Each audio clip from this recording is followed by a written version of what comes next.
We had a faulty launch on the bell. It didn't feel like it went very No, long it was okay. either. I was trying to use it to think of some type of dairy pun related intro or anything like that. That intro really curdled on you. There you go. That's what we're looking for. This is a pretty special episode for me. This is something that I don't know if I would say since the dawn of this podcast, but definitely since we started talking about teaching episodes, I've kind of been playing around with this idea of food staples and how they came about and how they came to be. And I mean, cheese is something that has brought families together. It has caused divorces because of some of the taste palettes being a little stinkier. This is the episode that no one ever knew that they really needed. It's fantastic. I've been studying for this episode my entire life, and I don't think you're alone.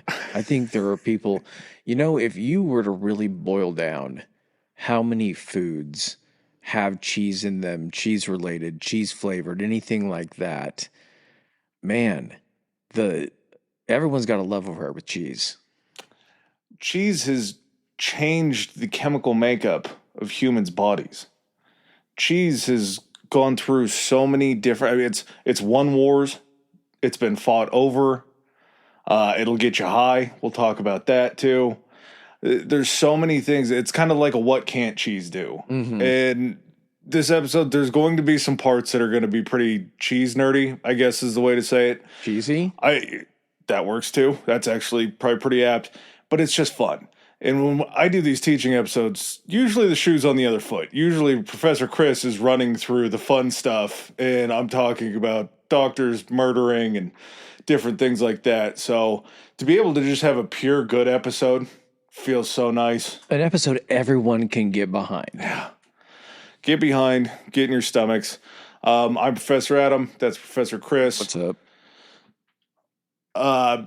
Go ahead and keep giving us those reviews. It's been fantastic to see just what you guys have thought about some of our newer stuff that we've been doing. And it's always so funny to get just a random old review of something from an episode that we did 4 or 5 years ago. And it may have been something that we weren't quite solid on, but at the same time, I really can't say much because it's been 3.5 years since we did it. And so I don't quite really remember what the angle was.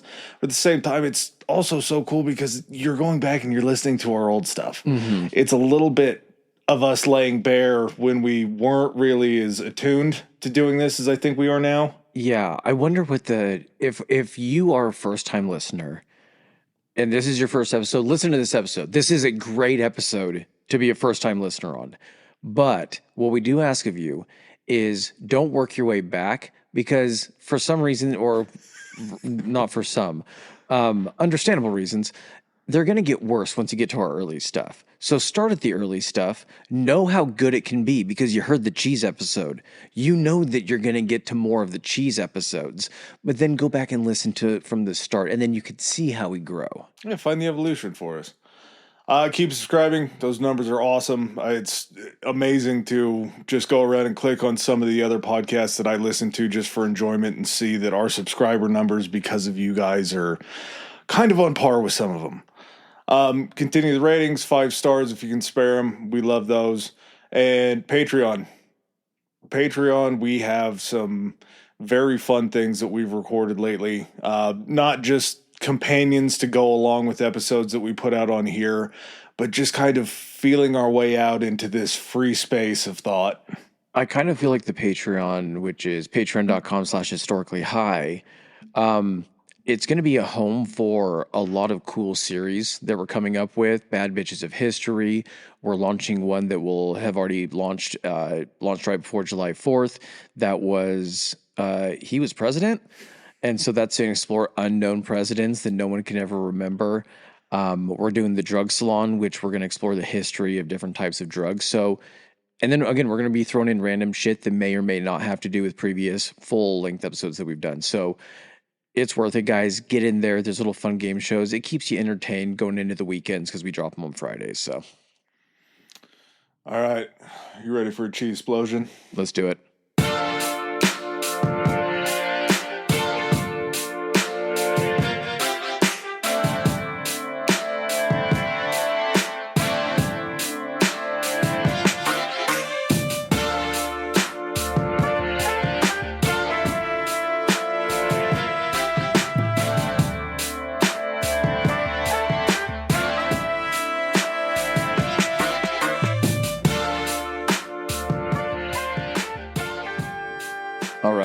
I've always wanted to start an episode out this way. He's been somebody that I've always really loved to listen to and watch and just see him explore the world. He feels like he's a pretty righteous dude.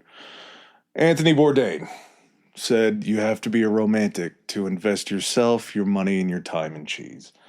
Because it truly is a passion for so many people that are these artisan cheesemakers that are planting fields, that are baling their own hay, that are taking their cows around, their goats around, their sheep around, their yaks around to basically go from dirt to animal to milk to the process of making cheese. And I mean, it's a lifestyle. It almost makes you a little teary-eyed to realize that there's somebody who spends their entire life and livelihood and career to make this as good as it can be so we can put it on a hamburger. Okay, this seems like common sense, but now that I think about it, I don't know how I'm having a revelation here.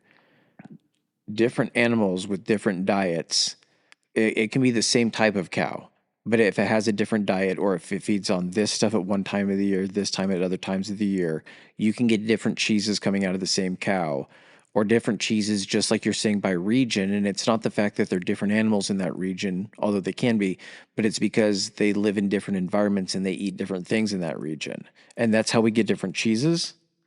Partly, yes. It's going to be animal dependent, partly regional dependence, but kind of the main driver behind this, and we'll talk about it in the cheese making process, is the cultures that are used in the cheese making process to take the milk from cheese. Okay. I hope you don't mind that I'm going to be grilling you on this cheese several times throughout this episode. And I'm also keeping track. And I'm also keeping track of cheese puns over here. So is that 2? No, we're at 4 Oh, already. 4. Okay, yeah, perfect. We're at 4. Drink every time you hear a cheese pun, or smoke every time you hear a cheese pun. You will be asleep by the bathroom break. The origins of cheese are pretty shaky at best. And it's just because it's so goddamn old. Cheese predates written history. And the only reason that we can kind of figure out how this happened before recorded history is this probably happened around the time of the domestication of sheep and goats, right around 8,000 BCE. Cheesemonger? Is that a profession, or is it fishmonger? Cheesemonger is a profession and for there's selling also cheese. fishmongers. I'll go you a step further. The study of cheese, you become a phrenologist. Okay. And had young Adam known as a boy that it would be possible to become a cheese scientist, I feel like my life would have taken a completely different It's never trajectory. too late to explore passion, my friend. You can be an amateur phrenologist. Okay, so cheese, I know we always kind of go back and talk about world's oldest profession. I mean, you could probably put cheesemonger in the top 5 earliest professions. I wouldn't disagree, except for something that we're going to talk about that, I mean, it blows my mind. So 8,000 BCE, sheep, goats domesticated in the Fertile Crescent, kind of modern day Iran and around that area in Turkey. It said that sheep's milk was stored in the stomach of another animal. They were used as storage containers for a lot of liquids at that point in time. There is an enzyme in the stomach called rennet, and this rennet is actually what coagulates cheese and separates curds from whey. And again, we'll talk about that in the process. So there's a myth that there was a shepherd that was walking carrying his stomach of milk and was thirsty, went to pop open the top of however you do that, and realized that there were just chunks sitting on top. He ate it. As soon as he ate the first cheese that had ever been consumed by a human being, and the invention is born. There's a slight problem with that because back around those times... Do you think there was a question there? Where he was like, he opened it, he went to go, okay, all I'm thinking of in our... what is the our day and age version of that? It is when you were a kid and you went to the carton and you opened it and you went to go pour it, and for some reason that carton had been left in the fridge too long and you got a couple chewies in there. Before you learn to sniff it first. Correct. There was always a patient, or there was always a first time. Yes, but what I'm saying is that's kind of what happened, but at the same time, he's like, that ain't bad. Yeah, and there's an absolute chance that that could have been how it happened. Uh, Human DNA at the time was set up in a way, I don't know if it's DNA or just how our bodies are made up. Pretty much everybody was lactose intolerant. Yes. So it would beg the question of why would you be bagging up milk to drink that would then make you throw up out of your butt and feel like crap as you were out being shepherded, right? Maybe that was just how it was. That was just that you didn't know any better. You just thought that's how you shit. Yeah, possibly. Kind of maybe Wait a more. second. You mean there's something else other than diarrhea? Solid Some- poop. You're some- sick. Something's wrong. It came out solid. I think I'm dying. Uh-huh. It won't stay liquid. I'm dehydrated. More likely, the Mesopotamians were milking animals and had used a bit of heat exposure and bacteria, just not knowing because you have raw milk that contains bacteria. Fertile Crescent, Mesopotamia, pretty hot. All of a sudden, you actually have a natural separating of curds in the whey, just based upon those two elements. Again, this is kind of a shaky one for me too, because they did use animals as wet nurses back then for their children. Okay. But if you're doing that, it wouldn't really make sense to be storing cheese somewhere else or be storing milk somewhere else. You know what I mean? Because what would you be doing with the overages? Something that I've heard a couple times that kind of makes me think that maybe they had a little better understanding of this was there is a belief that there was a chance that they had cut open a younger animal to eat, and when they cut open the stomach contents, they found cheese curds inside that stomach. Okay. Because the rennet that I was talking about that was found in the other stomachs, that's a naturally occurring thing in, I forgot, ruminant animals that drink milk. Okay. That helps them break it down. Now, when a baby's body drinks milk, it doesn't digest the milk. When a baby's body drinks milk, it mixes with that rennet, it coagulates into the curds, and then your body actually digests the cheese curd. Gotcha. So you're not, like, milk doesn't turn into piss. Yeah. Basically. Yeah. Milk turns into a solid that then your body Okay. can digest. Gotcha. So they may have potentially opened up a younger animal that had been drinking from its mother's teat. That makes sense to me because if you're thinking about storing something in a bladder and they were using those as containers, that will have probably been cleaned several times, dried out possibly or used to where there's not going to be that naturally occurring enzyme in there still left over because there's nothing biologically keeping it alive to create that enzyme. Mhm. Okay. There's pottery that dates back to around 5200 BCE in areas of Turkey that they've actually found. Basically, they were like strainers. It was a pot that had holes in the bottom of Okay. it. And when they swabbed those, they were finding milk fat molecules. Now, there's no other reason that you would need to strain milk like that unless you were straining way away from the curds. Yeah. So this was happening in 5200 BCE. They said that it took right around 2,000 to 3,000 years for bodies that were lactose intolerant to develop a tolerance. And the reason that they could do it was because cheese curds are extremely low in lactose. Okay. So it was slowly taking lactose in and being able to handle it and digest it in that way. It was the frog. Don't drop him in a boiling pot; he'll jump out. If you slowly raise the temperature, he'll boil. Okay, yeah. So it was a slow game, slow con. Cheese helped human beings develop a lactose tolerance. They changed the DNA inside of humanity to be able to handle milk. It's how they infiltrated us. That's how they established. That's how cheese established its control. It's the long game. The other reason that they're seeing kind of the adaptation of when milk happens is because when these agrarian societies pop up and you start seeing farming culture instead of kind of the hunter-gatherer nomadic societies, when they're going through the bone records of these villages and areas that they knew were populated, they started finding older sets of cattle bones, goat bones, sheep bones, what have you, because if you are slaughtering these things for meat, you're only going to be able to get 1-2 years out before you have to slaughter it to eat it. Do you think that there was ever, maybe you're going to get to it, was there ever a time in which they looked at the density or health of the bones due to the intake of or increase in calcium? I didn't look that up. I mean, it would be very interesting to see in those I'm going to look that up. those bone structures.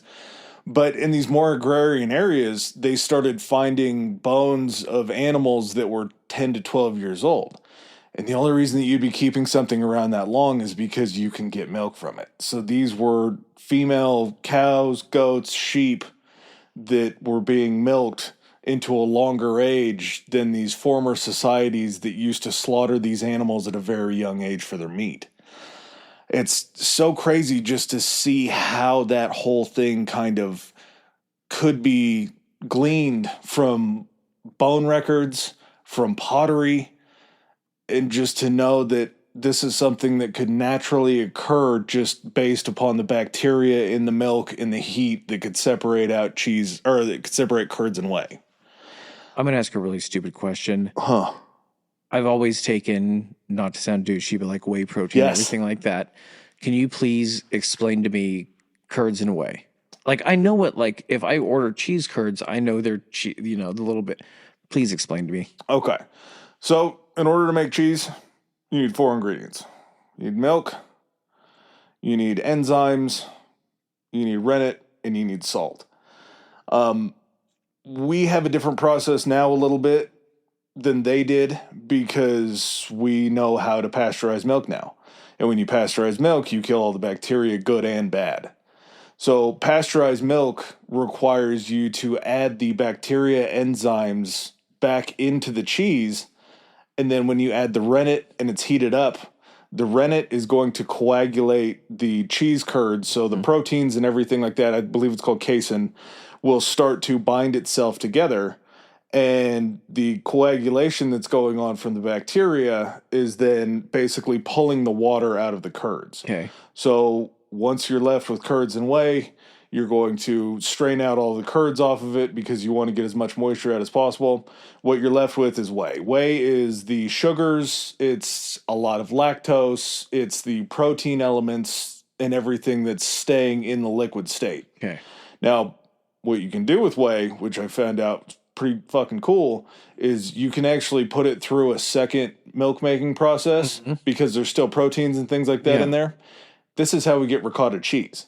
This is why it's such a fine, grainy structure that you can spread so thin, because it's from the second cheese making process to pull what's left after the curds are already pulled. So that's why ricotta is always like, it's really spreadable, but it's also wet, and you can see that there's a little bit of whey on top. It's because it's made out of a secondary process. Okay. So you don't have the big clumps anymore because that protein has already coagulated. But you run it through again. Yeah. Yeah. And then if you're not doing that, you can use whey to basically fertilize the ground. You can use it to feed other animals. You can dry it out completely and turn it into whey protein powder. And that's what you can do, or what you can use. Okay, shit. It's very fascinating that you can get so many products from just milk. Yeah. It's kind of like the oil of drinkable things. Yeah, it really is.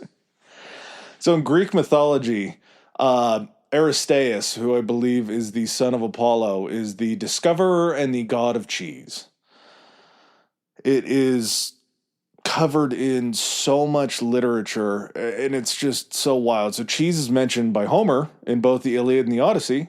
Iliad, it is a key ingredient in a restorative potion, and in the Odyssey, the Cyclops is making sheep's and goat's milk cheese.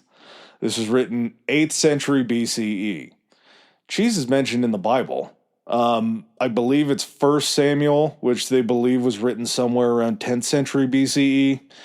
Our old boy Pliny the Elder, or Pliny the Elder from the Vesuvius episode, wrote about it in his Natural Histories in 77 CE.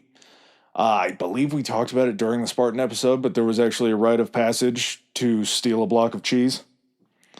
You have Egyptian tombs that have been exhumed. His name was Thames, I believe, at his burial site.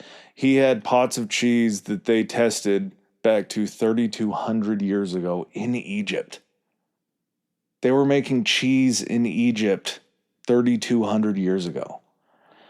There was another burial in Xinjiang, China, where they found remnants of cheese, which again, East Asia is not known for cheese. Yeah. That's not really something that it's a part of their diet. The cheese that they do make comes from yaks. Yak's milk cheese was traditionally what they used. And I want to say they said over like the last 25 years, cheese consumption in China has gone up like 60%. Really? So it's almost like, for as much as China, we always say, oh, they're trying to permeate our Western culture and fuck with us. Guess what? We sent a cheese missile back over to the Far East. That's And right. we've permeated their culture now. Yeah, 1615 BCE in Asia. And kind of one of the major drivers, this is one of those things where we've talked about pyramids, different technologies that have grown up on different continents, completely independent and separate Yeah. from each other. Like how, like you're like, well, a pyramid is the strongest structure and all that kind of stuff.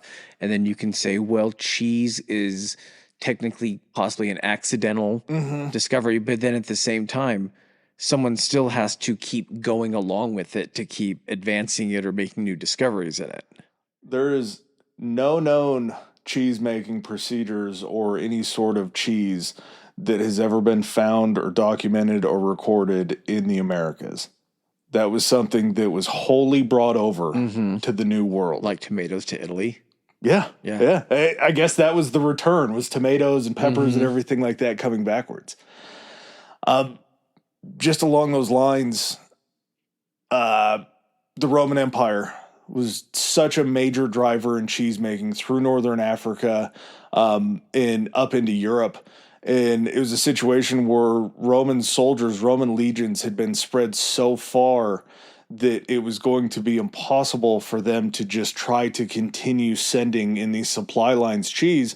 So you would see these Roman legionnaires that would be like part-time cheesemakers that would be in an area that they're occupying. They're teaching the people in that area how to make cheese so they can make cheese to supply these soldiers. Yeah. Each Roman legionnaire got an ounce of Pecorino Romano. It's a hard sheep's milk cheese a day. What, legions are made up of 5,000 legionnaires? It varied. I'm not sure what the Roman equivalent was. Yeah, we can. But it's a lot of fucking cheese. Anyway, you call it 1,000. Yeah. 1,000 ounces of cheese a day is what these soldiers are getting. That's a lot of cheese. In their rations. So yeah, you have to have that situation where you can spread out. Once you're spread out, once you're in these areas that you're occupying, you need to start teaching the townspeople how to make cheese. And it's not to say that they were the only driver, like cheese hadn't made up to France or anywhere else in Europe before this, but the level of cheese making that the Romans, just like a lot of things that the Romans did, the level of cheese making that they had was kind of next level. They knew how to mass produce cheese. It shows up with Roman soldiers' presence in the Netherlands in the 1st century BCE. There's an English presence of Roman cheese making in the 1st century CE. And going off of there, the post-Roman Empire sees this shift of cheese making that's passed on to monasteries. You have the Catholic Church that has all of these monasteries that are kind of ready-made to be cheesemakers. They have large swaths of land. They are bored as fuck. They got time on their hands. They're raising animals. They're not getting laid. They're studying. And really a part of this cheese making process is sort of just habitual movements. As these monasteries are working to create this cheese, obviously they're creating it so they can give it to the church and sell the church, or sell the church can sell it, and then the church can basically keep buying up these swaths of land to pretty much do it. Fucking cheese monopoly. And they started creating these kind of specialized cheese types that we'll talk about a little bit earlier, or a little bit later. Charlemagne loved a French Brie de Meaux. He loved it so much that the French cheesemakers that were making it, he put a standing order in for weekly shipments brought to his royal court. That was how much he was downing this Brie de Meaux. King Charles VI of France loved Roquefort cheese, a beautiful blue-veined blue cheese that we're going to talk about its origin story a little bit later on, because it's just another funny just cheese myth that makes no sense. But at the same time, when you hear it, it's like, well, how else would you have come up with this? Yeah. He declared it the only village that could make Roquefort cheese was Roquefort-sur-Soulzon. Nobody else outside of this one village could produce Roquefort or it was punishable by death from the king. That was how much he loved it. Charles I of England demanded so much cheddar cheese that the royal court was purchasing batches of cheese before the milk was even made into cheese. They had just standing orders for, okay, you're bringing in 10 gallons of cheese, or 10 gallons of milk, that makes 1 pound of cheese. Cheese is already ours. Mm-hmm. You're going to have to start milking more if you want to sell to anybody else but us. Then you have the beautiful, sad colonial expansion of Great Britain in the 17th century as they're reaching out, and it becomes kind of a cheddar empire. Now, cheddar cheese, like we have on our beautiful cheese board that we've created for this episode. Adam has taken me to fucking Cheese Town. I'm excited about this. I'm going to be trying these as he explains them. It is a smorgasbord here. I apologize, anyone that has I'm going to do my best. I'm going to have one hand on the mute button, but I'm excited to dig into this because honestly, I have so many. Okay. I don't want to get ahead of myself because I know you're probably going to explain it, but so like, why cheddar? Is it because it was the easiest to make? How are you going to talk about blue cheese later? Oh yeah. Okay. There are going to be things that are omitted. Okay. I'm not going to talk much about German cheese. It's there. It's awesome. I don't know how far, depending on how much this episode is loved. I mean, there's going to probably be branches off of this. There's cheese that's made in Africa that sounds delicious. There's all of the cheeses. Well, I mean, the thing about cheese is you can really stretch it. So, I mean, you can get other episodes. Is that 5? Yeah, 5. We've probably made another one without me even realizing. All right, give yourself 6. So, cheddar cheese. Cheddar cheese comes from a village of Cheddar in England. Get the fuck out. Of course it does. But here's the thing. God damn it. I'm not even upset about this. There is going to be more information learned from this episode just because cheese is such a big part of just society than any other episode we've ever done. Just the fact that now people can be like, oh, do you know Cheddar is a place? Yeah. Cheddar cheese isn't named for the village as much as it's named for the cheese making procedure, because there's a procedure called cheddaring cheese, which is where when you basically press all of the cheese curds together, you're going to cut them in blocks.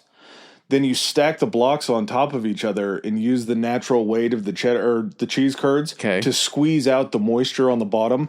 And then you flip that stack over and you use gravity again to press that out. That process is called cheddaring. Okay. First of all, do you remember cheesing from South Park? Oh, yeah. When they would have the cats spray their shit in their face, and it was cheesing because it was fun to do. And then Kenny and Randy first both did it, and they went to the land of heavy metal where it was all boobs, but they were really fighting in the public sandbox in the middle of town. He's like, what are you doing here, Ken? Get out of here. Heavy metal. Getting back to this. All right, so explain to me this, because I'm looking at these pieces of cheese here. They are very solid mass, like most cheeses when you see it. You're telling me that when they're making cheese, the cheese is always curds to begin with, and then it's simply just formed a la tiny bits of Play-Doh. As you squeeze it and compress it, it merges together into more of a solid as it dries out and extracts the moisture. Press them into molds, you can make any shape that you can dream of. But it looks like a solid thing at that point. But it's always curds when it first separates. Fuck me. All right, let's go. Let's go. So this cheddar-style cheese making spreads to Ireland, New Zealand, Australia, North America, into the colonies. Cheddar cheese was brought to the colonies just based upon this style of cheese that England got so goddamn good at making. Was there only a certain... Okay, goddamn it. Do you know how many types of cheddar there are? I mean, that's the thing, is there was cheddar that came over from England. Okay. And then as soon as it gets here, we just started bastardizing the hell out of it. Not immediately. It's going to take till after the Civil War before we start playing with anything besides just straight cheddar. But like Colby Jack Yeah. is a Colby cheddar that is mixed with a Jack cheese that was just created in Wisconsin. Okay. Of course, it's Wisconsin that Of creates course. that. And I believe it was created in a town called Colby. Okay. So, So you could technically put any type of milk through the cheddaring process, yep. and then it would be considered cheddar. Depending on the bacterium that was used to start the coagulation process, yeah. How many different types of bacterium do they use to do this? An innumerable amount. I mean, Okay. these So there are are special bacteriums that, so when you're being a cheese experimenter or a formologist, you are technically trying different milks with different bacteriums all the time to create new types of cheeses. you're going through and figuring out what bacteriums that you can use from researching what came out of that milk or what is good to use in these certain regions and areas. So you're basically reverse engineering from the cheese what bacterium was used in that region to be able to make it. And once you figure those out and that information gets out, you can make this cheese anywhere. Okay. And there's cheeses that we're going to talk about that are considered protected. It's Like silk from silkworms, stuff like that. yeah, except for it's a situation where they're protected within their country. Okay. But again, just like anything that makes it to the United States, we say that's cool, it's protected. Fuck you, we're going to make it. Yeah. And one of the big things is feta, because feta, I believe we're going to talk about, I'm pretty sure it's made from goat's milk, and it's only able to be made in certain regions in Greece. But we make American feta with cow's milk. Okay. So Greece says traditional feta can only be made of goat's milk. Mm-hmm. And in America, we're like, well, we're American. We're going to do what we want. So Yeah. we're going to make our feta out of cow's milk. And there's nothing that you can do about this. Okay. Because technically it's not the same milk. It's just, we're calling it same thing you're calling it. What are you going to do? The true. Yeah. You're going to come over and slaughter all of our cows? Uh-huh. No, probably not. The Spanish took Manchego cheese, a hard cheese, into the New World. And like I said, before Europeans arrived on American soil in any place, they just never had cheese. The Spanish are so fascinating just with how much destruction they brought to Central and South America, while at the same time you get queso fresco, queso Oaxaca, all of these different just beautiful cheeses that have these single ancestors coming from Spain that had just basically, I mean, it wasn't fire that they brought to them because they had already figured out that. Was the ancestor Manchego? Or was it Manchego's, then cheese that was made using the milk there that they had from local animals? they brought the Manchego over on the ships, and then once they were over there, they were able to establish that process.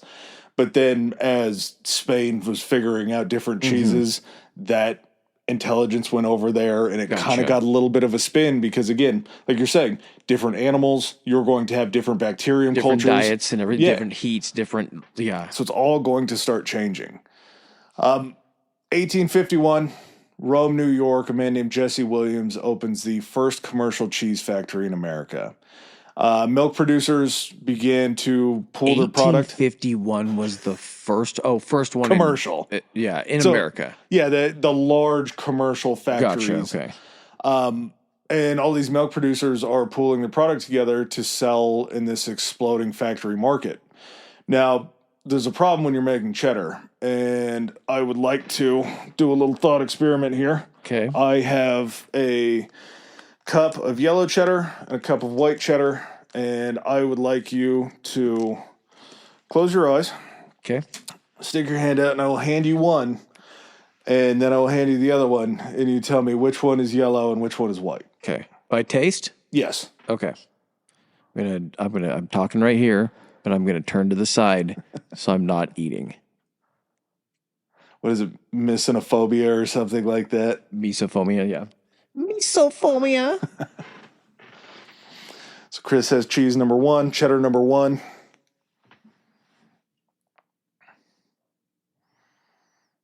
Get it in there, Okay. get that taste going. Okay. I know which one that is, I'm pretty sure. There's cheddar number two.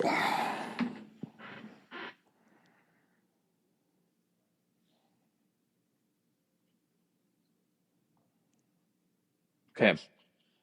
First one, yellow, second one, white. Pretty good. Pretty good guess.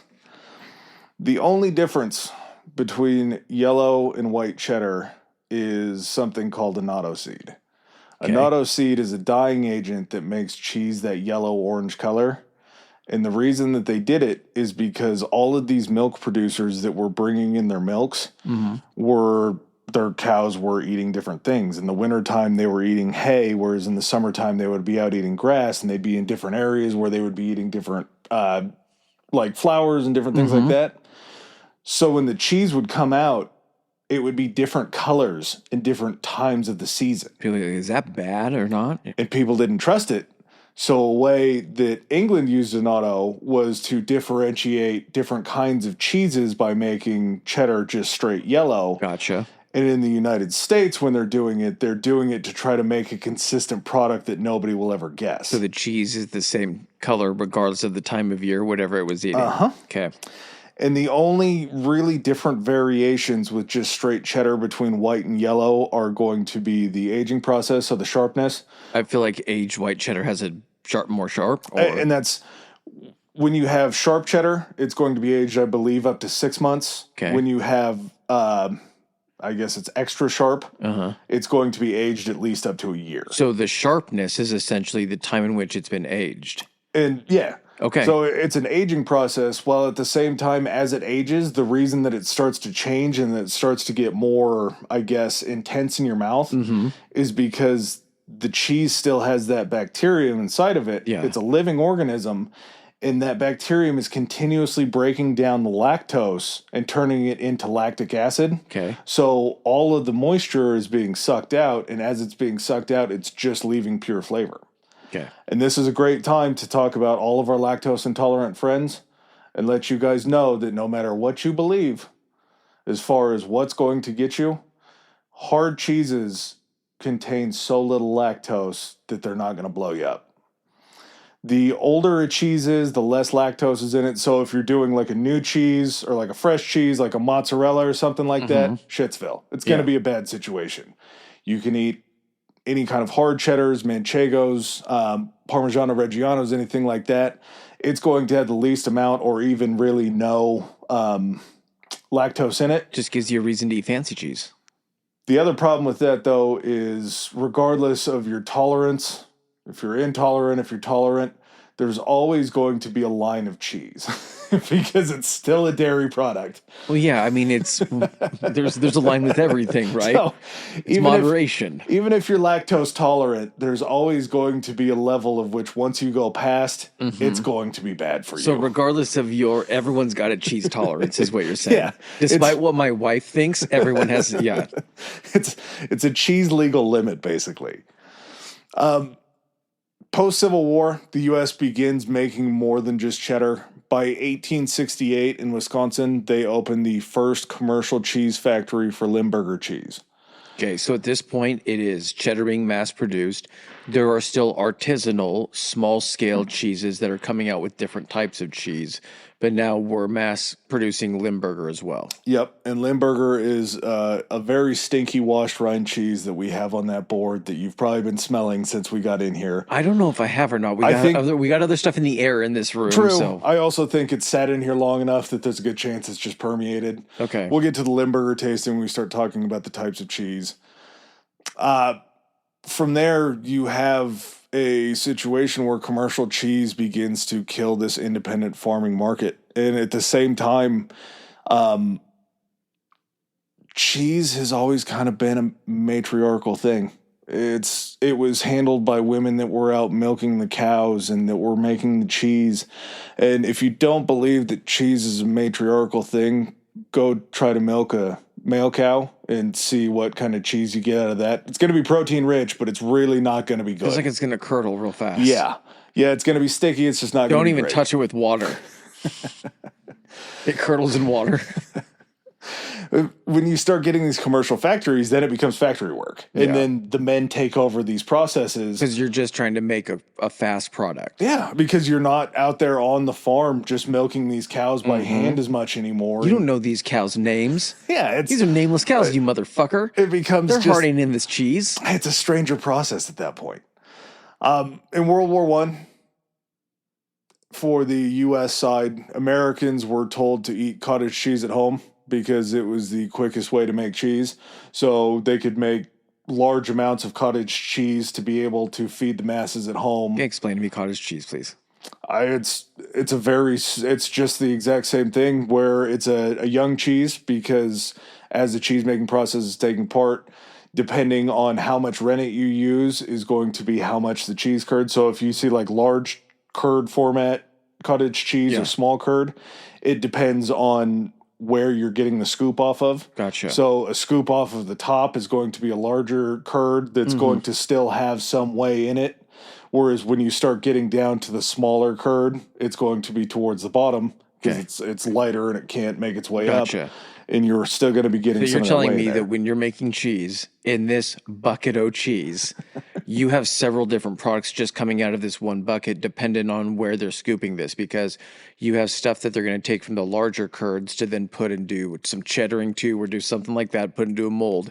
Then when they're like, okay, we're getting down to, and we're down to the cottage level, then they start like, so it's basically like they're just grabbing a different container and being like, and this one's cottage now. Well, and then again, depending on the bacterium that's used to make it, is just going to be a little bit different style of Yeah. cheese. It's going to be a little more dull. I forgot to mention, out of the four ingredients, salt's always used in just different ways as more of a flavoring agent, and it's also kind of used to continue to draw the whey and the liquid out of the Moisture and cheese. everything out. But ultimately, it's mostly just to flavor the cheese, Gotcha. to bring out the natural flavors to it. Like when you're stretching mozzarella, you just throw curd in hot salt water, and then knead it and start to stretch it and combine those curds together. Okay. And as those curds are combining, that salt water is infusing inside of that mozzarella, which is Gotcha. why you get a great pull, because it's been melted together. But also when you bite into it, you can feel kind of that salty, briny deliciousness. Oh, fuck, man. Getting all hot and bothered. I was going to say, mozzarella. Jesus. Oh, Lord. Lord, get these cheese demons out of me. Processed cheese was included in military rations in World War I. Kraft Foods sold millions of pounds of canned cheese to the U.S. Army. During World War II, England outlawed the making of soft cheeses because they had to boost production of these longer-lasting hard cheeses for the troops. They also introduced a single streamlined recipe for something called government cheese. And this was going to be fed to the civilians during extreme food shortages. From a lot of the kind of interviews that I heard about people over in England that had been eating government cheese, they said a lot of times they've never tasted anything that was similar to that, but it's also a taste that they would just never forget. And Yeah. it wasn't like a delicious, positive taste. It was the taste of survival. Pretty much. World War II, U.S. develops Cougar Gold cheddar. Cougar Gold cheddar can be stored indefinitely without going bad. I don't know how long indefinitely is, but I know that it's too long. Okay, here's my point. Now that I know that cheddaring is just simply the process, now I'm wondering, like, you know, when deep frying really just kicked off and people are like, what is it we can deep fry? Oreos, Twinkies, and you're just deep frying fucking everything. At some point, do you think they were like, let's just see what we can cheddar? And there was just a string of experiments of trying to cheddar different materials. And eventually they cheddared this stuff. They found out it would stay indefinitely. It didn't kill you immediately when you ate it. So they're just like, cool. Well, Cougar Gold, was it made out of like cougar milk? I don't know. Is that you ever what- try to milk a fucking cougar, dude? The military also can. There's a lot of things that we can be thankful that the military has developed. Not all good. And again, depending on what side of the military you're on, it could be some terrible things that have been developed. One thing I think we can all agree on is their research and development in the powdered cheese technology field that they use to create powdered cheese for field rations, because after World War II, that sprung the invention of Cheetos. So I would assume that in the same way that they have these cheese packets, like when I'm making my kids mac and cheese, Kraft, which yep. is also, he won't eat anything but the Cheeto flavored mac and cheese, won't touch the Kraft shit. No, this had to just be something where tortilla chips, you sprinkle some of this stuff on some tortilla chips, put a little mist of oil or something to get them to stick. You just made yourself Doritos with cheese on them. So this had to be just something where someone had some puffy crisps or something, sprinkled this stuff, and they're like, "What are those? It's fucking Cheetos, man." Yeah, Chester factoring into that feels odd. I'm Mm-hmm. not sure how Chester shows up in there. Um, we have the counterculture movement to credit for reviving this small farm cheese movement. Hippies. Hippies moving back to communes that started raising their own animals and creating farms again were the reason why we saw, I believe they said that right after the 60s into the 70s, I believe by the 80s, the American cheese consumption, so like the processed cheese, the stuff that was made in the manufacturing, Kraft singles. had been cut by like 60% because the artisanal cheese market had come back. Really? Part of that, fondue. Okay. You were having all of these different specialized cheeses because you were having these fondue parties where everybody would get Oh, together in the sunken living you room. can't be showing up with just cheddar No. on a fondue. Can you imagine the talk, the amount of shit the neighborhood ladies would talk if you just had cheddar? Yeah. You might be stuck in the front. You might be the front car in the sex train. You'd that's be going to be going ostracized. by. Yeah, you're gonna get ostracized. You might be sitting over in the cuck chair. You might have to watch because you were the guy Go that sit in brought the cheddar chair, That's what it was classless before. bitch. That's, I guess, sort of where we can leave the cheese timeline. There's just so much more that we have to get into. As we were talking about, cheese can be made from any animal that produces milk. Mainly the cheeses that we get are from cows, goats, sheep, water buffalo, or it's where you, if you ever see buffalo milk mozzarella. That's the most dangerous milk there is. You can also get it from yaks, camels, donkeys, and moose. I think Okay, the water buffalo or moose. I still think water buffalo because that's the thing that kills the most people in Africa, right? Or is it hippos? hippos. I thought water buffalo. Water buffalo, I think they're more up in Asia, but I Okay. could be wrong there. There's going to be some parts of this episode where I just got to say two words, and it's just be cool when we talk about this. Don't jump to any conclusions. You listeners, don't do the same thing.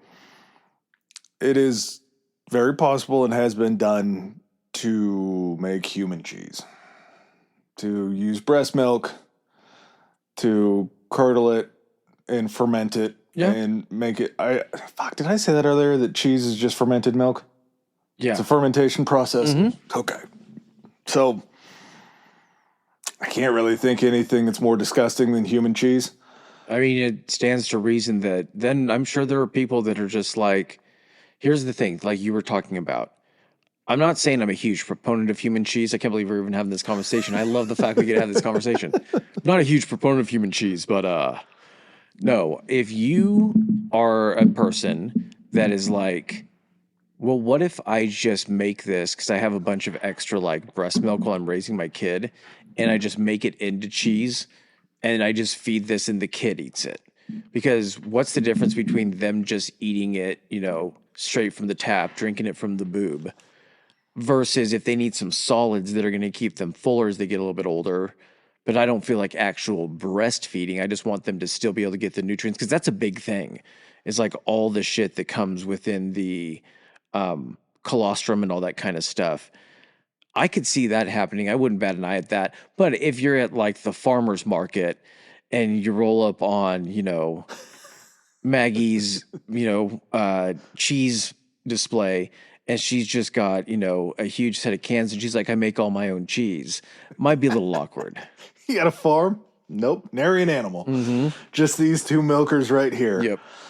This is Barb and Tammy. Yeah. Left breast, all this cheese on this side. That's Barb's cheese. Tammy's on this side. I never thought about it. Barb's my cheddar gal. I never thought about it from that angle, but I hate how much sense that it makes that you just said that as a transition from breast milk to try and get onto solid food to be able to have breast milk cheese to do that. That's a wild thought. And there's two schools of thought here, and I truly hate both of these people that think this way.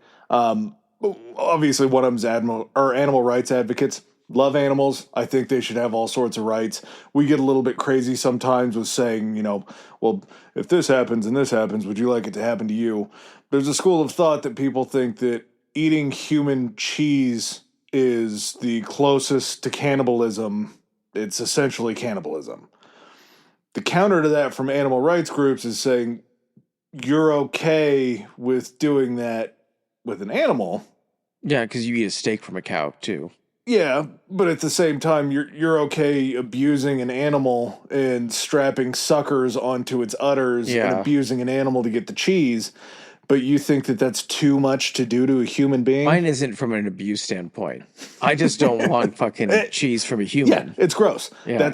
You're allowed to say if something you think is gross. It just sounds Yeah. gross to me. I don't like mushrooms.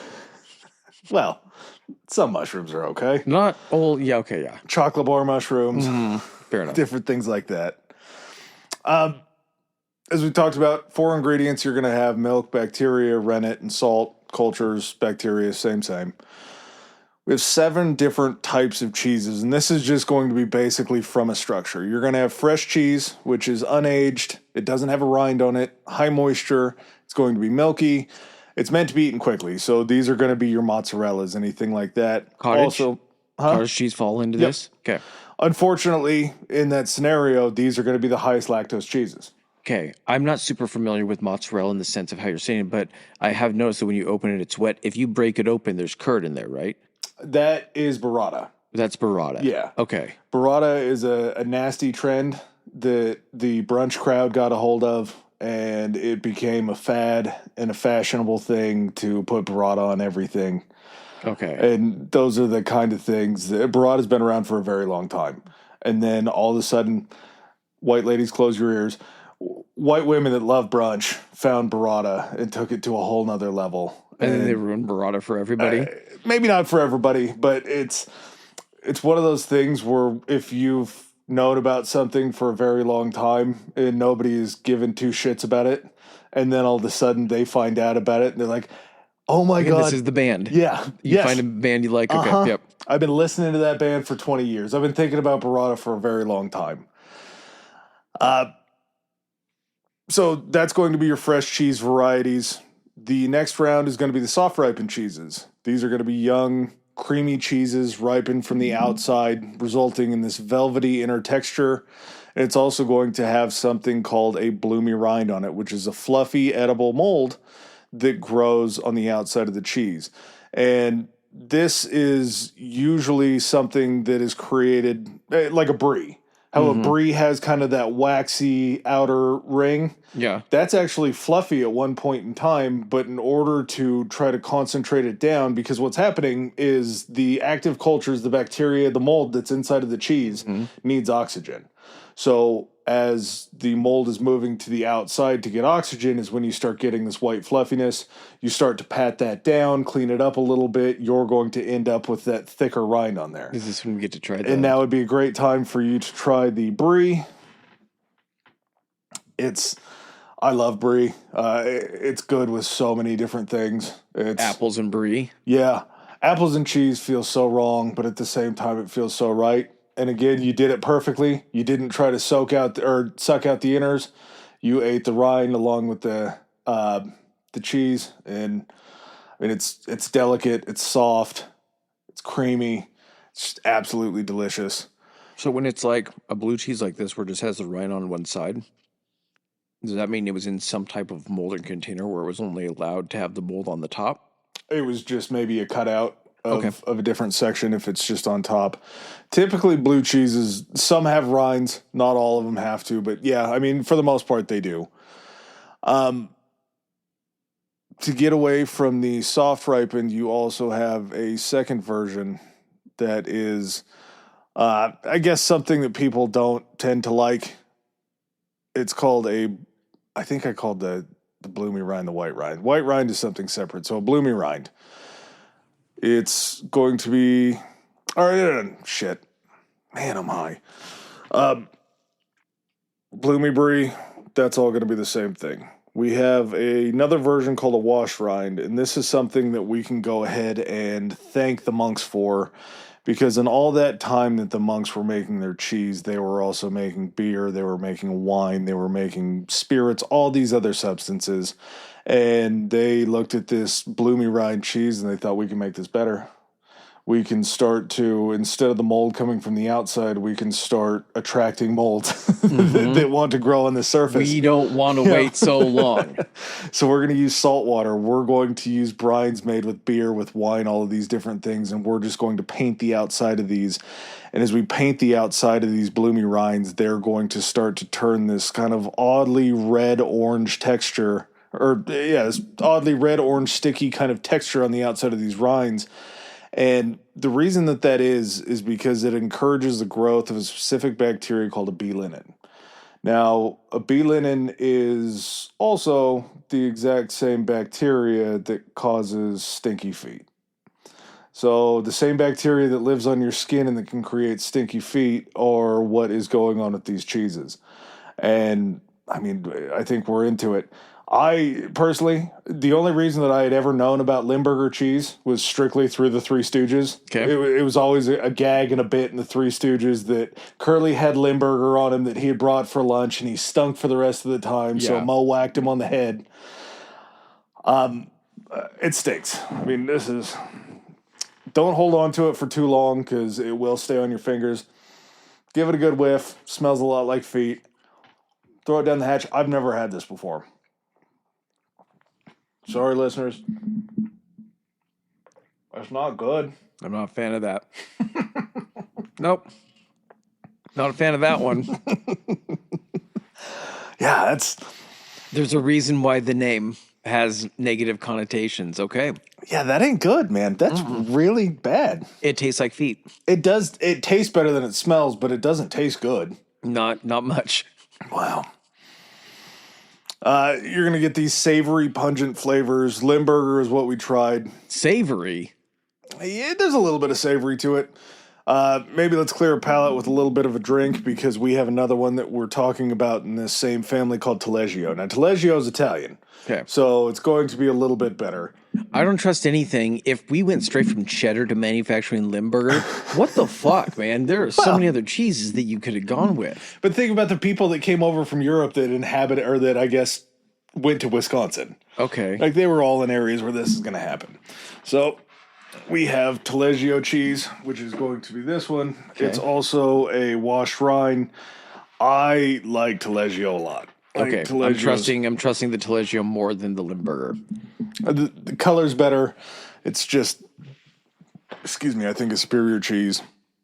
Maybe on the less nasty side is Munster.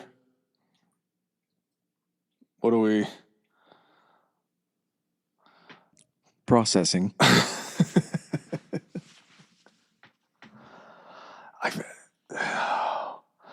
I get nervous with these sticky cheeses. No, that one's good. Yeah. Now, I don't know if it's also the comparison because the last thing I had to say was Limburger, but You went from dirty sock to Taleggio. I'm trying to identify what I'm getting out of that. I'm horrible at that, by the A way. little bit more earthy, maybe. Yeah. Yeah. Less feet. But still, it has those same B linens on top of it. So it's going to be I don't know. I think it's more mild personally to me. But at the same time, there's people that just hate it. And I truly cannot blame people for not liking it. So those are young cheeses. No, those are the washed rinds. Wash rinds. Okay, gotcha. So the reason that both of those taste so much creamier is because the rinds that are on the outside don't allow as much moisture to escape. Gotcha. So the bacteria and the moisture inside of that is working on that lactose so hard that it's turning it into lactic acid. And as all of that goes away, but the moisture is still inside of it, it just almost liquefies it. Gotcha. Okay. So it's holding all of that in, and as it's doing that, instead of drying out and getting hard like you would with like a Pecorino Romano or a hard cheese, it's just all sitting inside there baking together. Semi-soft cheese, going to be easily sliceable, high moisture. It's going to be a great melt. These are things like Havarti or Fontina cheese, something that's fucking awesome on a sandwich. It's awesome to use to make like a mac and cheese. are just absolutely some of my favorite cheeses are the semi-soft. I think I'm always still going to sit somewhere around mozzarella. You're definitely not semi-soft around semi-soft No, cheeses. absolutely not.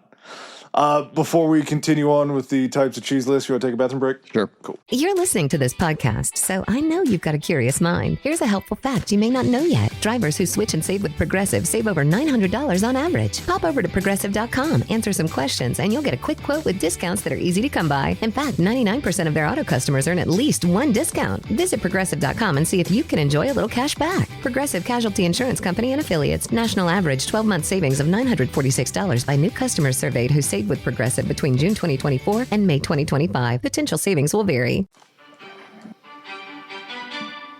Well, hello. Listen, while we head to the restroom and get ourselves something to drink, why don't you do something nice for yourselves? Head on over to patreon.com/historicallyhigh and get signed up for a little bonus content. I mean, come on, you deserve it. If you want to keep up with this, our main source of social media is going to be our Instagram, which is Historically High Pod, POD.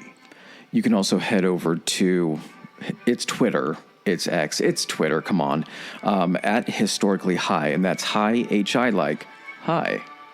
If you have any recommendations you want to get to us, just want to reach out and say hello, you can hit us up on our email at historicallyhighpodcast, HIGH podcast at gmail.com. All right, and with that said, let's get back to the good stuff. So now we're on to the semi-hard cheese.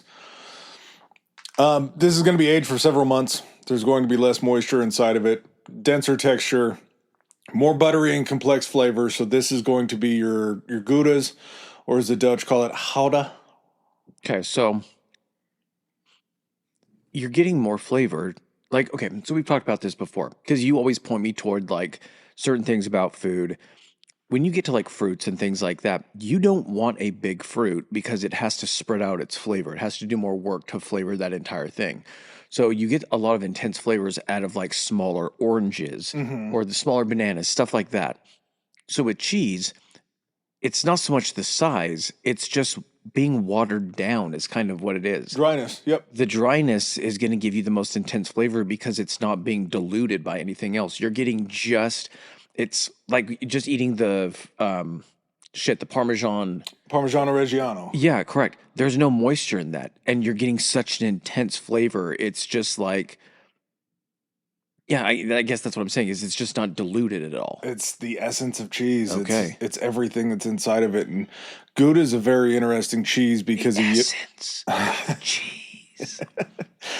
a young Gouda is going to be far sweeter because it still has the moisture in it. The moisture has the whey in it. The whey and the lactose are what have the sugars in it. Okay. So it's going to come a little bit sweeter. As Gouda ages and it dries out, it's going to become a lot more salty, a lot richer. And it also can dry to a certain point where the amino acids in the cheese can actually crystallize. So you get these little crunchy bits that as you bite in, it's just straight flavor. It's like a flavor crystal on there. It's like a savory flavor crystal. Gouda's fucking amazing. Little Gouda gems. Yes, that's what they are. You have your hard cheeses, aged for a year or more, dry, crumbly, just intensely savory.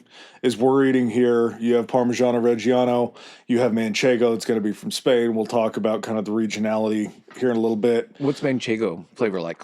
It's going to be pretty similar to Parmigiano Reggiano, except for I believe they use sheep's milk for Manchego. But I think you could draw similarities between that and kind of some other classic hard cheeses that it's not coming across right now. I should have gotten some. There were so many options. I froze every single time. No, I got you, man. It was a situation where I thought, I want to get this board. I want to get it as close to the different types of cheeses as possible. And then I started looking at shit and I started grabbing stuff and I looked down into my basket and there were like 9 cheeses sitting in there and I hadn't stopped to get a stinky cheese yet. I was like, well, fuck. What's that one again? That is the Taleggio. So okay. that's the stinky Italian. Not the only stinky Italians we know. But very soft. Yeah. Blue cheese. Blue cheese is going to be pierced with cultures of Penicillium mold. It has distinct blue-green veins, sharp with a tangy, pungent flavor. These are going to be your Stiltons, which isn't allowed to be manufactured in Stilton. Blue cheese is my favorite taste while I'm stoned. Is it? Yes. Is that the one? Blue, if I'm high and I can get my hands on a burger with blue cheese on it, just the salty sweetness from the meat and the funk of the blue cheese. Oh, fuck. Yeah. Talk about semi-hard. Blue cheese. I'm full hard. Blue cheese is kind of a sore subject in our house. Is it? Because my wife doesn't like blue cheese, but she likes Gorgonzola cheese. What's the difference? Gorgonzola cheese is blue cheese. It's just Gorgonzola cheese. Really? She told me a million times she didn't like blue cheese. And then one day we were eating a salad and I looked over. I was like, hey, it's Gorgonzola, right? She's like, yeah, I like Gorgonzola. And I just kind of had to put my head in my hands and really think about the conversation that we were about to have. Me? Yep. Is what's going to happen? Two possibilities in this situation. I'm going to tell her it's blue cheese. Me trying to prove a point, and she's no longer going to eat Gorgonzola. Or I'm going to sit here with this knowledge and just continue to have blue cheese in the house. Yeah, I mean, I don't win in this situation. Mm-hmm. The only way that I win is if I shut the fuck up and we get to have more Gorgonzola here. Take your medicine. It's just very simple. And then you have Roquefort cheese. Again, we'll talk about that story when we get to France and just how incredibly weird it is. Then, again, we have another instance. Be cool. We're going to be cool about this. Processed cheese. Made by blending natural cheeses with emulsifiers and other dairy ingredients to create a smooth, highly meltable product. This is going to be your American cheeses, your Cheez Whizzes, your Velveetas. I will always have a very, very soft spot for American cheese. Not because I think it's the best cheese, because I truly think that my favorite part about cheese can be the melt into something. Mm-hmm. And that's exactly what American cheese is built for, is not being a star. It's for melting into something else. It's it comes in and it's not quite, you know what? It can be a co-star, but it's never gonna. It's not going to be a leading man for sure. At all. It doesn't have that ability, and it shouldn't. It doesn't need to have that ability. In doing this episode and in doing the research, we went very different ends of the dinner spectrum here. We had a beautiful homemade pizza with pecorino romano and peaches and fucking, why do I not remember it? Prosciutto. It had a beautiful olive oil balsamic base in it and just a very fine cheese with that Parmigiano Reggiano on it. And then old world cheese. And then we also had a chicken chopped cheese, which, are you familiar with the chopped cheese? No. Chopped cheese is a New York invention. It's basically, you would take what would be a hamburger patty, you would throw it down on a flat top, you mash that motherfucker up, chop it up real nice and fine into beautiful granules, put a little bit of onion in there to melt into it, and then you just start throwing American cheese on there, and you chop everything together, and just it folding becomes it together. Yeah, it's like this beautiful amalgamation of just all of this ground beef. We use ground chicken because somehow I convinced myself that it sounds healthier to eat chicken covered in cheese than that. And then you throw it into a bun, lettuce, tomato. On a traditional chopped cheese, they'll usually hit just a few strings of mayo, mustard, and ketchup on there. I do a little bit of barbecue sauce on the chicken chopped cheese. So you're basically just taking the burger and onion aspect of it, and you're making that into a patty, but everything is infused within it, the onion and the cheese and everything. And then you like chop everything up into just this almost like taco meat. Yes. That you would have, and then you throw it inside of a bun or a hoagie or anything like that. It's delicious, but you go from having Parmigiano Reggiano, known as some of the royalty of cheeses, and then just the working man's American cheese that both provide deliciousness in their own special ways. It's like a Philly. Yeah. It's you can sit there and you can try to put anything you want on a Philly to try to class it up, but when it all comes down to it, you're with that spoon, you're scooping that whiz out of that jar, melting it into all the, and you know what the reason it does that is because that can get everywhere in that sandwich. It becomes such a liquid that it can literally coat everything, but doesn't have to be cooked together. Sneaks into all the nooks and crannies and just delivers the deliciousness. I mean, it's undeniably just. I don't want to say it because it hurts my heart to say, but it's not cheese. I mean, it's a process where you're adding emulsifiers and not just straight milk. You're adding heavy cream. We'll talk about it when we get to the Velveeta conundrum. But like I say, we got to be cool. I can deny that American cheese isn't cheese till the cows come home. But we are going to run into these processed cheeses, and we are going to talk about vegan cheese. If I'm going to call American cheese, unfortunately, I have to call vegan cheese. Vegan cheese isn't cheese, But you're not calling American cheese. You said it's not cheese. but in my heart it is. Okay. It's something that I know is wrong, but I will fight to the death to be wrong. Because it's part of the cheese family. Yeah. Yep. You will fight for its right to be cheese. So Velveeta cheese comes about in 1918. It was made by a Swiss immigrant named Emile Frey that was working in the Monroe Cheese Company in New York. And Emile was tasked with trying to figure out what to do with these broken wheels of cheese, because as the carts or the trucks would show up, they would load these giant wheels of Swiss onto the back of these trucks, truck them around to all the different buyers, and undoubtedly because it's cheese and it isn't always perfect to balance and stack on each other, you would get these big wheels that would break apart. Nobody's going to buy that. Yeah. It's just not going to be great. So what Emile does is he takes these cheese scraps and any other unsellable cheese that they had, and he starts melting them down. He adds a salt called sodium citrate. The sodium citrate prevents the melted cheese from separating, and we get the birth of Velveeta cheese that's then pushed out into these blocks. Fucking pooped out into him. It is made from real cheese, though. It's made from these scraps of Swiss cheese, this Emmental cheese that, again... So it's the plywood of cheese? Kind of. Yeah, that's actually not a bad way to look at it. Unfortunately, Emile's product in Velveeta... It's a staple in every college house. One for playing beer pong on, one for making mac and cheese or doing something. Yeah. So that was Emile's recipe. Emile's recipe was going to be emulsifier in the sodium citrate mixed with all of this unsellable cheese. When it gets to that melting point, it's going to be piped off into these rectangles of what is, I guess, just basically real cheese at that point in time. Velveeta's base ingredients at that point were the cheese and then the sodium citrate. And then all of a sudden, Kraft Foods acquires Velveeta and Monroe cheese in 1927, and they bastardize this product. So to go from those few products, or those few ingredients in the original Velveeta, Velveeta now is made with skim milk, canola oil, milk protein concentrate, sodium phosphate, modified food starch, whey protein concentrate, maltodextrin, whey, salt, calcium phosphate, lactic acid, sorbic acid, of course, is a preservative, milk fat, sodium alginate, sodium citrate, enzymes, epocartinol, and annatto for the coloring, of course, cheese culture, and vitamin A palmate.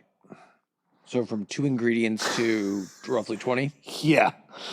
Yeah, just very, very quickly it changes. And Velveeta, I mean, it just sucked. I don't remember. For each additional ingredient, you're just lowering the percentage of the actual cheese that you have to, and you're stretching that out even more, but while still being able to call it cheese. And that's just one of those things where Velveeta... Cheese dishonesty. Velveeta started as such a pure fix. And then Kraft gets a hold of it. It's like, watch this shit. We're going to stretch this out. We're going to step on this product, and we're going to turn this this cocaine into crack, and everybody's going to need it. American cheese. This is maybe another sad story. This is the basketball story of food. Because in 1911, Swiss alchemists and cheesemakers, Walter Gerber and Fritz Stettler of Thun, Switzerland, invented processed cheese. They developed this first shelf-stable processed cheese by heating shredded Emmentaler cheese, much like Emile did just earlier.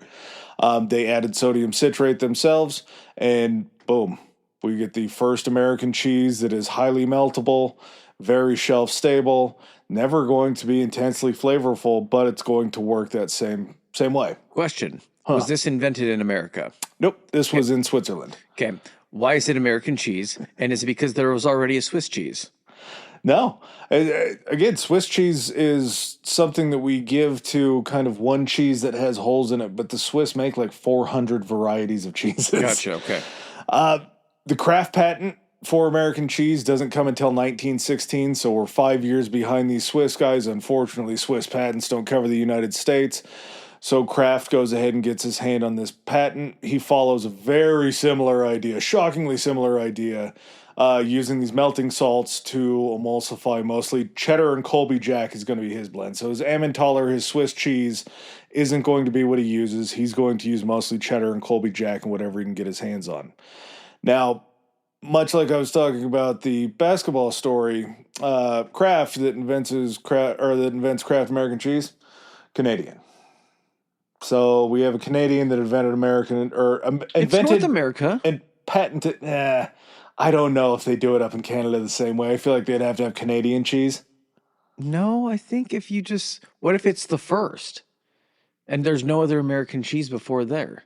Before that. Yeah. I mean, they did call a lot of the slop that was coming out of America just American cheese before this happened. Mm-hmm. So American cheese took on a meaning. And then they took the sloppest of it all and turned that into the staple of American cheese. Pretty much. 1935, Kraft's brother Norman Kraft creates Kraft American Slices. Now, how he does this is they create the slurry that is American cheese, and instead of making them in blocks and slicing them, they went ahead and had this giant cooled steel table. They pour the cheese onto it. It flattens out completely equal. They take a die cutter. They drop it on there. So Kraft American singles aren't just slices off of a cheese block. It's one big cheese blanket sheet that is then cut into these individual slices. I always figured it would come off of a block. That's exactly what I thought you were going to say. They took one of the blocks, they still made it, and instead they just fed it through a slicer. There's one big giant Kraft single that gets turned into like 300 slices. It's absolutely wild. We'd have to wait until 1916 before individually wrapped singles were invented by Kraft. They were invented by popping a plastic tube just full of American cheese as it was hot, and then flattening that cheese and having just a guillotine slicer come through and hit that and seal it up. So if we want to talk about microplastics in our bodies now through all the shit that we do, these guys were using a guillotine chopper to chop plastic down. Putting it in cheese. hot. Yeah. Hot plastic and hot cheese cooling together. Yeah, there's a good chance that's probably where microplastics started. Oh, yeah, because there was so much concern about the makeup of those plastics back in 1916, right? Yeah. Yep. I don't even know if we had gotten to the bad step of inventing asbestos yet. Yeah. In 1916. Now, on to it. Vegan cheese. Vegan cheese history goes back far further than I had ever thought. 16th century, fermented tofu slices in China were considered the first vegan cheese. By the late 1800s, John Harvey Kelly creates a nut-based product called Nuttos. It was a dairy-free cream cheese substitute. By the 1980s, you get the first blended plant-based ingredients using cashews, soy, potatoes. They would combine them with fats, emulsifiers like coconut oil. They would use acids in there like lemon juice to create these curds. They would add thickeners like tapioca starch that start to give it a little bit more texture and meltability as it gets to that point. It doesn't sound bad. None of those ingredients sound bad to me. I can fuck with any of those ingredients. All those things are great. I can't call it cheese because it just doesn't have milk in it. Yeah. I'm not going to fight you to the death. If you want to call it nut cheese. Yeah. If we can have breast, makes it sound even more unappealing. Yeah, that just sounds like we're back to the human cheese dilemma at that point. Breast cheese and nut cheese are two cheeses that I just don't want to have. And I'm not saying they're bad. Vegan cheese, I've had some vegan cheeses that's good, but it's just not the same thing. And it never will be the same thing. If I had never had cheese before and I had vegan cheese, I'd be like, yeah, this could be fucking cheese. But unfortunately, I've had a lot of cheese before I've had some of the best fucking cheese. Yeah. All right. Now we're to it. The Swiss hole panic. Okay. So Emmentaler cheese is the cheese that's most notably associated with this in the United States. You're going to have other cheeses like Havarti that have holes in them, but Emmentaler cheese holes are known as eyes. So the cheese that is traditionally known as Swiss cheese, with the you always see in the triangular slice with the holes and everything like that. Sometimes you see it as white, sometimes you see it as yellow. That's due to the coloring. It's the emojis. It's everywhere. I mean, Yeah. that's when you think of cheese and you think of the picture. Every mouse that's ever had cheese in a cartoon is going to have You holes. take a in look cheese. at a cheesehead hat from Wisconsin for Green Bay. Does that have holes? Mm-hmm. It does. It does. So in the early 2000s, Emmentaler cheese started to lose its holes. It started to lose its eyes. And nobody knew what this was. Nobody could understand why this Emmentaler cheese was losing its eyes. That's what these holes are called. They're varying degrees as far as how big these holes can get. And as they're going through and they're trying to study this, they discovered that these eyes of cheese, they already knew this part of it. They're created because there are pockets of carbon dioxide gases that get caught up in the fermentation process. And that's what leaves those voids in there. Is once the cheese is cut and that carbon dioxide leaves, there's still these hollow caverns Or inside they of them. remain in there Yeah. long enough for the cheese to harden enough to maintain a shape. And the longer that it dries, the bigger the holes are going to be. So, like if you've ever seen a young, It's going to pull. Yeah. As it dries, it's going to keep pulling away. If you've ever seen like a young Swiss, there's going to be a lot of very, very Okay. small holes in it. When you see a more mature Swiss, you're going to see the bigger eyes. Okay. So they figured out what happened here was the reason the eyes were going away is because during the milking process, it was becoming more mechanized and more clean. Previous to this, when you just are milking a cow in a barn, you're going to have little flecks, little hay powder that's going to get in the cheese. And that little bit of hay powder during the fermentation process is going to create a void. When that void's created, that little microscopic void is created, that carbon dioxide gas is going to find those little voids. That's what's going to blow them up into huge spots. So in order to put the eyes back in the Emmentaler cheese, they agreed that it was okay to use hay flour in the mixtures that were going to be fermented to create the voids for that carbon dioxide to get in and grow again. So what caused something that became a signature of that was an imperfection within the process, and by them trying to perfect the process too much, it was losing the identity of what that cheese had already built up. Yeah, the most iconic identifier was going away because the process got more sterile. And in people's minds, the cheese could have tasted very similar, but if those holes aren't there, technically that ain't Swiss cheese, right? Yeah, what are you eating if there's no holes in it? That's not Swiss cheese. What is that mouse? Cartoon mouse supposed to be? No, cartoon mouse don't eat that. It has no holes in it. That's not the kind of cheese you like. That's right. I've seen all these Tom and Jerry episodes. You don't eat that kind of stuff. So today, there's more than 2,000 distinct cheeses in the world. Just every continent except for Antarctica. Anywhere that there's something that has milk, that can be milked, will eventually probably be And turned new into stuff cheese. is being created because people that haven't combined different bacterias with different cheeses or different types of milk, those permeations haven't been done yet, or not in this, exact same amounts. They're blending new different kinds of enzymes. They're putting these enzymes into different kinds of cheese. The very cool thing that I don't know if I've ever had it, but I would really be curious to try is blended milk cheeses.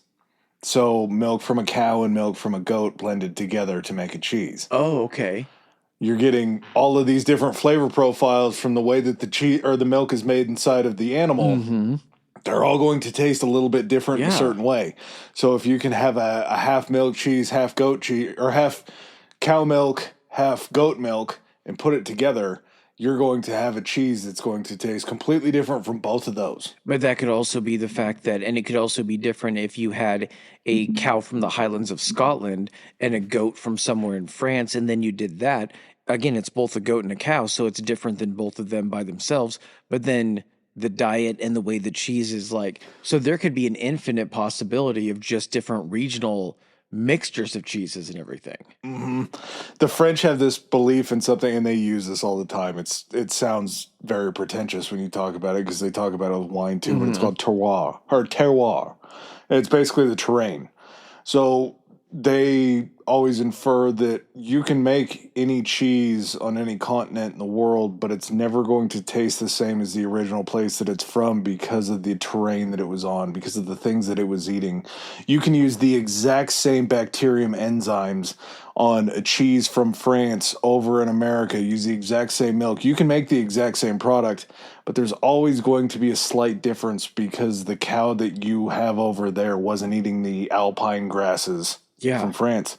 The terrain causes so much, the temperature, the way that the milk is processed. You have certain situations in history where there have been our black and white spotted cows weren't the cows that they had back then. Yeah.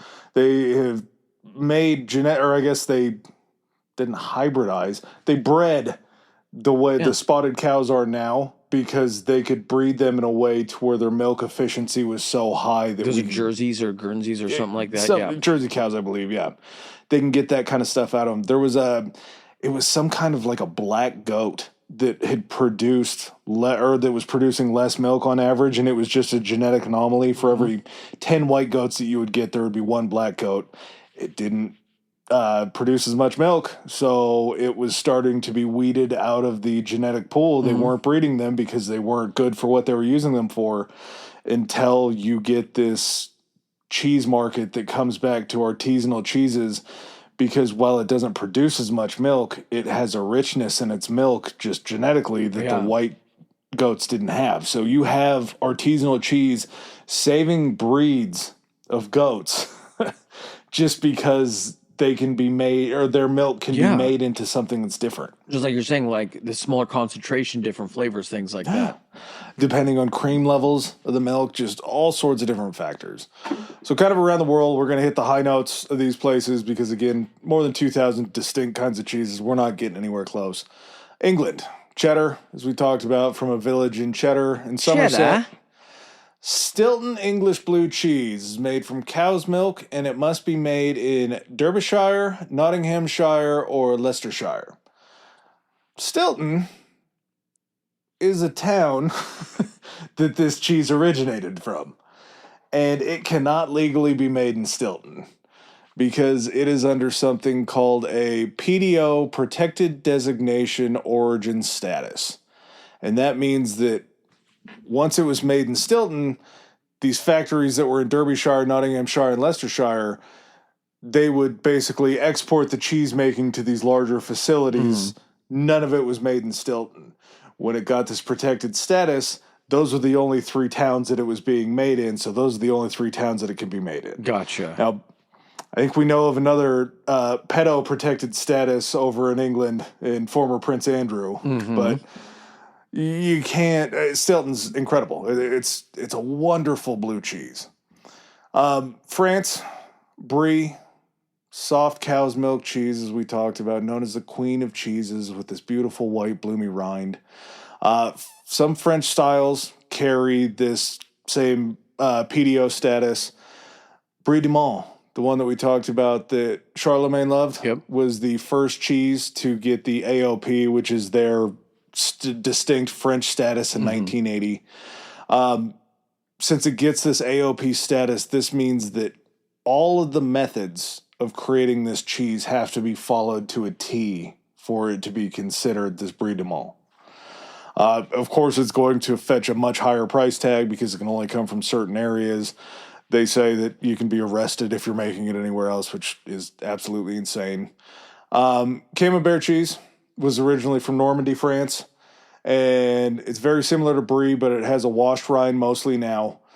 During World War I, French soldiers, this was a staple in their rations. It's a softer cheese. A softer cheese, because that was something that the French military believed would be enough to remind them of home in the better times. Because they have hard cheeses in France, but why not give them something that's a little harder to make and maybe costs a little bit more and is a little bit more perishable? Well, and it's because they could get it out to them much quicker. Yeah. It wasn't them waiting for a hard cheese in its time frame. It was like, we can get them out without having to let it age. And we can make them feel better. Yeah. About the shitty and everything situation is hard and stale that they're having. This is something that, is purposely soft. Got to do it that way. Roquefort cheese. Sharp, tangy, aged in limestone caves, sheep's milk made. That's one of the things that aged in limestone caves. Yep. So the story of how Roquefort came to be was two different stories, pretty much the same thing. There was a young shepherd boy that had stopped inside of this cave to take a break to eat his lunch during the day. He had a lunch of cheese and rye bread. As he's out scanning the horizon, depending on which myth you believe in, he either sees a hot-ass farm girl walking by, or he sees a band of marauders that are looking at his flock. Brigands. So he throws down his cheese and his rye bread inside the cave and takes off either after the women or to hide from the bandits, and supposedly returns a few days later to find that his rye bread had this green mold on it that had transferred over to his cheese. He must have been very desperately hungry that day, and he went ahead and ate the cheese with the green mold on it, and this is the birth of blue cheese. Now, lots wrong with that story, considering that it usually takes about 3 months for the mold to grow. Mm-hmm. But at the same time, this rye mold is what's responsible for the mold. It was a specific mold that only formed on rye bread. Yep. And that's what gets transferred over to Roquefort. So somehow this happened. I'm not exactly sure how it happened. If I was a betting man, I would say that these cheeses were more inoculated as far as sticking a needle in the side of it or something like that and plunging this penicillium in it to basically start that growth. And the reason that it fractures off, I believe, is probably because as you're sticking a bigger needle into it, it's going to fracture a little bit as it's drying out, and that penicillium is just going to spread throughout it. Blue cheese, again, huge fan. Absolutely love it myself. It's so fucking funky. But Roquefort itself has its own Penicillium roqueforti rye mold that's just specific to that Roquefort cheese. So basically, is that something to where they just constantly have a supply of rye bread that is molding to continue to get that cheese for product or that stuff for production? There's certain ways now to where they can recreate it in a lab, like rennet that you used to be able to get out of an animal's stomach. Or whatever. Yeah. You can also find rennet in stuff like artichokes. Okay. You can also, they figured out how to lab engineer it now, so you're basically, you can produce it. They can produce these kinds of molds pretty much anywhere without the rye, but you can always just use rye mold to do that. All the other cheeses that are blue cheese are going to have some other form of penicillium, but Roquefort cheese is the only one to have this roqueforti penicillium in it. On to Italy, Parmigiano Reggiano. Hard, crumbly, nutty cheese, only from the Emilia-Romagna region in Italy. This has this protected status, this PDO status on it. It has to be aged for at least 36 months. So you're going to be talking about a cheese that's aged 3 years before it can hit your lips. Such a long aging process, there's places in Italy that are cheese banks. So you will make your wheels of Parmigiano Reggiano, you will take it to a cheese bank, you're going to get paid out for that wheel. They're going to store it for 36 months. They're going to sell it to make a profit because now it's good. Yep. The reason why this is great, though, is because these cheese producers don't have to wait 36 months to pay their workers or to get paid for this. Yeah. So you just have these large warehouses, basically. Completely climate controlled to ensure that these things are drawing out the right amount of moisture and everything. It's packed full of Parmigiano Reggiano. Oh, yeah, just to get back with Roquefort, anything that says cave age now, a cave can be any environment that has a door on it and that can be climate controlled and or temperature controlled and humidity controlled. Okay. So now when you see cave age, it's beautiful to think that all these cheeses that say cave age were pulled out of caves and you could eat them. The reason why caves are so perfect is because they don't always get too hot, they don't get too cold, they can maintain a normal temperature, and they always maintain that humidity that's perfect for that growth. So if you see cave age now, do whatever you want with your imagination, but there's a great chance it comes out of a warehouse. This is a lovely cave age. Yeah, it's climate controlled. Limburger. Along with Parmigiano Reggiano, that's made from cow's milk. You have mozzarella, which is a soft cheese from the Campania region. It's made from water buffalo milk traditionally. If you want a traditional Neapolitan pizza, it can't be considered a traditional Neapolitan pizza without buffalo's milk mozzarella put on it. So it has to be that same thing just to make what would be considered an accurate representation of a Neapolitan pizza. Yeah. Who the fuck cares? But at the same time, there's also a little something like when you eat one and they can say, yeah, no, these are certified San Marzano tomatoes. This is certified. Uh-huh. It's kind of like, okay, well, this has been eaten this way for hundreds of years. Yeah. It's one of my absolute favorites. You have Gorgonzola too, as we just talked about. It's one of the oldest blue cheeses in the world, and this one's known for more of a distinct green vein. It's also made from cow's milk. Again, just another fantastic blue cheese. We're going to move off to Switzerland. Emmental cheese that we were talking about. Mild, nutty, slightly sweet. Wholly, of course. It's a semi-hard cow's milk cheese. Maybe a top 5 cheese for me with this. Gruyere cheese. Dense, melty, slightly salty. It's produced only in summer from the Alps. This is another PDO protected cheese. It can only be produced in summer. It can only be produced in the Alps of Switzerland. Gruyere. Wait, so if something has the name Gruyere on it, it is from that there under those circumstances.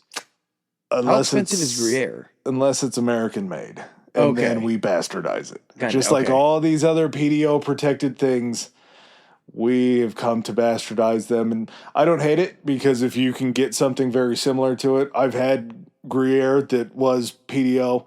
It's fucking awesome. Yeah. It's absolutely incredible. I've had American Gruyere, still good. Mm-hmm. There's a Gruyere cheddar mix that you can get from TJ's that's so tasty. So nice. But yeah, it's the reason why Gruyere has to be that way and that it's PDO protected is because you get these cows up in the Alps that are eating these grasses in the summertime that are just beautifully flavoring the milk products that are going to be coming out of these cows. You can only get it in certain areas, and it's just up in the Alps. Greece, you have feta. It's that crumbly, brine-cured soft cheese that's fucking awesome in salads. It can be made from sheep or goat's milk. Unfortunately, here in the United States, we go ahead and make feta out of cow's milk because that's how we do it. It's from certain protected regions in Greece that those are the only places that you can call it feta cheese. One that I just threw in there because it's, again, this isn't a cheese powerhouse, but Cyprus. Cyprus is where you get halloumi cheese. You're familiar with halloumi cheese? It's that very, very dense cheese that you can set in a pan and it'll brown up on both sides, but it'll never melt. That's not the type of cheese they make bread cheese out of, is it? I believe so. I mean, I don't think it's exactly halloumi, but it's, the same idea. Where it gets crispy on the outside and then And it's still Katie buys kind those of from TJ's all the time. chewy. Yes. Yeah. So halloumi cheese, it doesn't make any sense because you'd think if you put heat to it, it would eventually melt. Yeah. The process. It cooks. Yeah. And the process, the reason that it cooks that way is because the process of making halloumi, they take these curds and they simmer them in hot whey for about an hour, hour and a half. And as that's happening, all of the milk proteins in the curds that are being cooked in the hot, because normally you're going to simmer, I guess not simmer, but you're going to cook milk in a warmer vat. But once you separate it out, everything's going to get separated. They leave it inside that whey, and as that's cooking, all of these milk proteins are starting to retract. They're binding super tightly. It's going to be super duper dense, and there's a very low conversion of lactose to lactic acid because it's going to be so wet in the cooking process. It's going to trap it inside the curds. Gotcha. These strong structures are the reason that it can hold together so well and be cooked, and it can be crispy on the outside, but still spongy and soft on the inside. Spain, as we talked about, Manchego cheese. It's a hard sheep's milk cheese, only from the La Mancha region. It's going to have a very zesty, nutty flavor to it. Manchego is also a very fine cheese to be grated over pasta, I like, which seems sacrilegious to grate it over an Italian thing, but it's still good. You're a student of no singular culture. No, I'm an eater of the world. The Netherlands. Gouda, Gouda, Gouda, if you want to be Dutch about this is a creamy yellow cow's milk from cheese that ages to develop this kind of caramel-like taste. You're going to have sweetness early on. As it ages further and further along, you're going to see this kind of richness come out of it where the sweetness goes away a little bit. As we were talking about earlier, this is where you get these little gems of amino acids that crystallize for a crunch. It's just so fucking awesome. That's kind of our little tour for now. Again, I'm sure if you guys like this episode, we can go into plenty more cheeses, plenty more places around the world. But we got to get to some important stuff. We got to get to cheese battles. Battles for cheese. The Alkmaar cheese war of the late 1500s in this wealthy Dutch city of Alkmaar saw two rival cheese guilds that fought for exclusive rights to sell in the market square. The village, the city market square was up for grabs. Of course, it starts out the way that anything starts, with these verbal arguments where they're yelling at each other and they're saying, "Hey, you get off my street. This is my area. This is my turf." Fuck your cheese. No, fuck your cheese. We're having a cheese turf war that's going on over there. And like these things do, it escalates into vandalism. And then once it escalates into vandalism, you start getting these street fights. It all culminates in guild members entering the square from opposite sides and using the wooden sticks that they use to carry cheese around to just beat each other mercilessly. They are setting up jousting style events, not events, but This is how you settle for cheese supremacy. so they're lining their carts up and they're ramming each other to see either who's playing chicken or who's playing for keeps at this point. They're throwing wheels of Adam cheese at each other, knocking each other out. Fortunately, at this point, no one was killed. You had the city officials that have to sign a legitimate peace treaty. A cheese treaty. a cheese treaty. A cheese treaty that divides the square in half between these two guilds. And the best part about it is in this Alkmaar region, this Alkmaar city, there was like 6 cheese guilds. And there was only 2 guilds that were going at each other. So you had the other 4 cheese guilds that are seeing what's going on. Like, fuck this. Yeah, what the fuck, guys? We're all supposed to be happy. This is the Netherlands. We're making cheese. Could you think of a better future? Like, This has been a long time coming. Just be cool. Everybody just fucking be cool. This is a real Romeo and Juliet type cheese situation where maybe the kids had something going on. The families had some beef. Big beef and cheddar. 2 star-crossed cheese-making lovers that come together. We're trying to combine their loves to create a new cheese. October 2nd, 1766, during Nottingham's Goose Fair. Don't know what the fuck a goose fair is. I'd check it out. Nottingham knows how to get down. Pretty interesting. This is where the setting for the Great Cheese Riot of 1766. Now, just like we talk about with World War I, the only reason that World War I is called World War I and not the Great War is because we had World War II. Correct. The Great Cheese Riot of 1766, by putting 1766 on it, makes me think there was more than one cheese riot. Correct. Yeah. It could have started out as a Great Cheese Riot in 1766, and then maybe in 1780 there was a second Great Cheese Riot, so they had to throw even greater cheese rioters. the numbers behind it. There was a poor harvest that year. There were skyrocketing food prices. And a revolt ended up starting when these merchants started buying up all of the available cheese to export them out of the country to make more money. Cheese cost doubled in a single week. Pricing locals out of the market, they're not able to eat any of the cheeses. And again, it's the reason cheese is so important. I don't think I said it earlier. It's basically like giving a longevity pill to milk. It's trying to make milk immortal to be able to get all of those necessary fats and vitamins and everything like that. And you couldn't be just killing your livestock. It wasn't just like, oh, we need meat or protein or anything like that. This was a continually providing, renewable source of that kind of stuff. And if you could stretch an already valuable thing out even more, it made it even more valuable.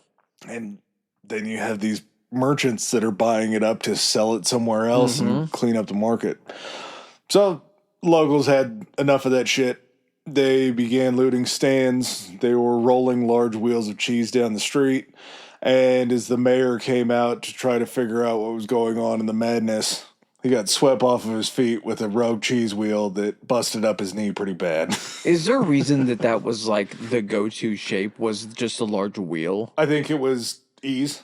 Okay. Because if you're trying to move them and they're in 90-pound Yeah. wheels. But what was the mold made of? Because making a wheel mold seems harder than a square. You seen like the spring cake mold? Mm-hmm. It's they use them basically. They would wrap them around them. They'd pack the curds in, then they'd punch them down. And I think they did it just strictly because you could get more with that shape on the outside of it. Okay. And then as you're moving them, you're able to roll them. Yeah. They're stacking and transit and stuff. A lot more stackable. And I'm sure it's also, too, because if you have a bunch of squared off rolls and you're trying to pull them down. It's also the shape, too, because it would also when it was ready, all of it was ready. Because if it was drying out, if it's dried out here, it's all equal distance from the center, whereas a square is going to be differently. Corners could be different. Going to get drier faster, for sure. So, after the mayor gets his legs taken out from under him by a rogue cheese wheel, he goes ahead and calls in the police. The police show up. They start arresting some of these looters, and because they couldn't really leave the scene, they just took over a coffee house and locked all of these looters inside of the coffee house. And then the mob heard about the coffee house prison, and the mob went ahead and busted into the coffee house prison and got the rest of the looters out. And shit just went nuts for a number of days. The troops ended up being called in to try to squash this riot. Soldiers fired into a crowd, as they tend to do, and ended up only killing one person. They wounded quite a few of them, but they only ended up killing one person. Unfortunately, that one person was a local farmer that was just trying to protect his own cheese. So the guy that got killed ended up getting his cheese looted after successfully fighting off and trying to save his own supply. The violence would continue for days. It got bad enough that cheese wagons were formed into convoys, and they were given armed escorts to move them around the city as they were trying to sell them and to get out to the ports to ship them off. Delicious gold. Yeah, truly was. Just a lot of fighting and a lot of violence over cheese. Then there's just a fun story that I had to throw in because it's like, yeah, of course these people were around each other. So during the Great Fire of London in 1666, there was a diarist. His name's Samuel Pepys. I don't know if a diarist is like a novelist or a journalist. Not really sure what a diarist is, but Samuel Pepys, very famous guy, very rich guy. During the fire, as it was coming towards his house, he became concerned. He sent off a bunch of his diaries and wine out to his summer house. But the problem was he had this giant wheel of Parmesan cheese that they said was basically worth its weight in gold. And there was no way that Samuel Pepys was going to be able to get it out of the house and get it to his summer house fast enough before the fire approached. So he enlisted his friend William Penn to go out into the garden and to dig a hole and to bury this giant wheel of Parmigiano Reggiano, covered it up in the dirt. The man that he got to help him dig this hole and bury his wheel of cheese is the same guy that founded Pennsylvania. Yeah. Look at me now. What the fuck, man? This guy goes from digging holes for wheels of cheese that came from Italy in England during a fire to just founding Pennsylvania. Yeah. I truly don't understand how a life. These two things connect. Pepys came back after the fire. I'm sure he unburied the cheese. I'd be pretty curious to know how close the fire got and how hot it got and just what it did to the flavoring of the cheese. Mm-hmm. But being under the dirt, maybe it didn't do a whole lot. I bet it was a lot earthier probably when it got done.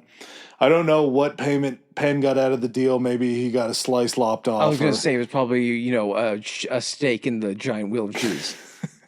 He cornered the market. Mm-hmm. The heist, the cheese heist. You gotta love a good heist. You can't beat a heist. You like heist? You like cheese? Cheese heist. Perfect. In 2015, The Italian Parmigiano Reggiano ring gets arrested. These police arrest this organized crime ring that had stolen over 2,000 wheels of authentic Parmesan from warehouses over a 2-year period in Medina, Italy. The take was estimated to be over $1 million. 2015. We're not talking about 1949. No. We're not talking about 1917. We're talking about 11 years ago. There was a Parmesan cheese theft ring. 2,000 wheels. That's a lot of wheels. And the fact that it's just like there were places all over this, over a 2-year period that they were just like 2,000 wheels. Yeah. Where are you storing it? Where are you moving it off to? Mm-hmm. Where's the market to sell black market? The cheese black market sounds like a very dangerous black market.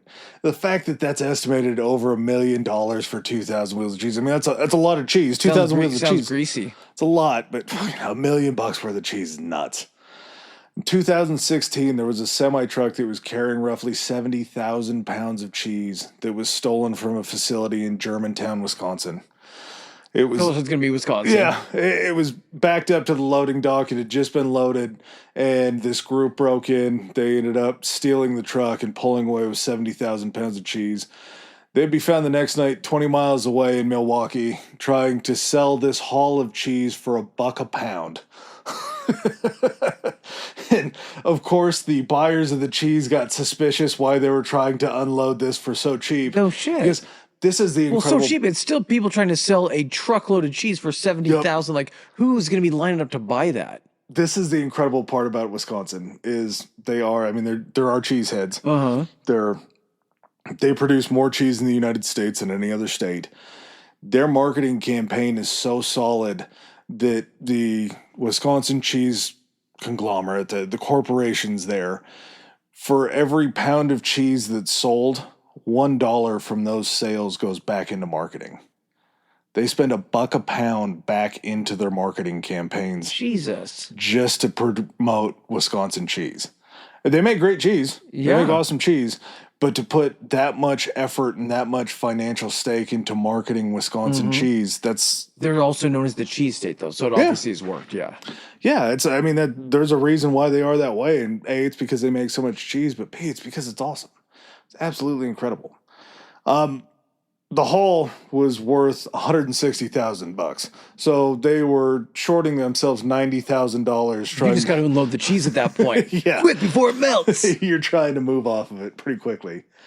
In 2024, there were men that posed as legitimate wholesale cheese distributors from a major French retailer that had tricked this London dairy into handing them over 22 metric tons, 950 wheels of cloth-bound cheddar cheese that was valued at $390,000. So they posed as these wholesale distributors who had another storage facility in England. We have arrived for the cheddar. And for some reason, this cheese company, they had just agreed to move this cheese into this facility and not take payment before it happened. So valued at almost $400,000. So this place was called Neil's Yard Deli. Or Neil's Yard Dairy. Not deli. That would be Chinese dairy. A lot of cheese at a deli, though. Yeah, true. So they moved these 950 wheels of cheese into this storage facility that these supposed French retailers had been renting out. And when they came time to come get their payment, they show up and this warehouse is completely empty. It's all gone. They had never been paid for it. And the problem with this dairy was they were purchasers from all of these regional farms that they were getting all of this from. Well, they had paid all of their farms out already for the amount of cheese that they had purchased. Yeah. So they were left holding the bill at $390,000 for no cheese. There'd be a total of 6 men. That's a lot of cheddar. That is a lot of cheddar. There you go. There's another one. These 6 guys were arrested in connection. Cheese was never found. They believe that it was shipped out of England and that it was probably traded and sold away on An international cheese scandal. Yeah, in Russia and all of these other places where nobody's ever going to say anything. Yeah. But it was pretty interesting the way that it happened because there were chefs like Jamie Oliver, guys that are very, very big in England that were putting out these PSAs that were basically saying, if you see a deal for You this, see something, say Yeah. something. that was the campaign that they were putting out to try to get this back. And again, credit to the dairy. They had already paid all of their farms and everything for this cheese. They had never come back and said, hey, we got robbed of this cheese. We need this money. They understood that for them taking the hit to be able to keep those producers in business was going to be better for their business. We talked a little bit earlier about some of these stinky cheeses, and maybe the king of the stinky cheese. This stuff is truly nasty, and just based upon the Limburger that we ate, this cheese is called Espose. And Espose is this French cheese that's so pungent. It's made in Burgundy. And again, it's another very soft cheese with a washed rind. They actually wash it with Marc de Bourgogne, which is this local brandy during the aging process, and it gives it this super duper reddish rind. It smells so bad that they've outlawed it on French trains and on transit because the smell is so overwhelming. Because it's so offensive to the French. Yeah, people that aren't exactly known for smelling awesome are like, hey, this cheese stinks so bad we can't take Again, this. we'd still be talking like this if it wasn't for them. So thanks, France. Thanks, fellas. You can keep some of your super stinky cheeses. Yes. This is, they say that it's an urban legend. I don't truly know, but at the same time, to think that a cheese is outlawed because of its funk. I mean, you don't cook fucking broccoli or fish in the microwave in the break room. There's rules. You don't take an egg salad sandwich on an airplane. You got it. There's rules. Anything egg related does not go on a plane. No, there's rules in society that don't have to be said, and one of them is keeping this Espose cheese away. Now, I don't know how gross you want to get, but I got a problem with the Sardinians. The Sardinians are, I don't know if they're nasty people. I'm sure they're very nice people, but what they do with cheese is fucking disgusting. So there is this stuff called casu marzu, and for all intents and purposes, it is not recommended to be eaten. It's this traditional Sardinian cheese or sheep's milk cheese, and it's intentionally infested with live maggots known as cheese flies. And as these maggots hatch, they begin to eat down into the cheese, and you are supposed to eat this cheese with the maggots still alive inside of it. Now, they say that this is the most dangerous cheese in the world because if these maggots are messed with, they begin jumping. They can jump like 6 inches into the air. And if you eat this cheese with the live maggots inside of it, if it survives your teeth, it can also survive your stomach acid, and it can cause different side effects like parasites, bloody diarrhea. The fuck? Yeah. It's illegal. It's illegal pretty much everywhere. It's even illegal in Sardinia, but there's this illegal black market of very adventurous eaters that want to eat this stuff. It's not pretty. I wouldn't recommend looking at a picture. I'm not. It's pretty nasty. But at the same time, it's also just fascinating that somebody would want to try that.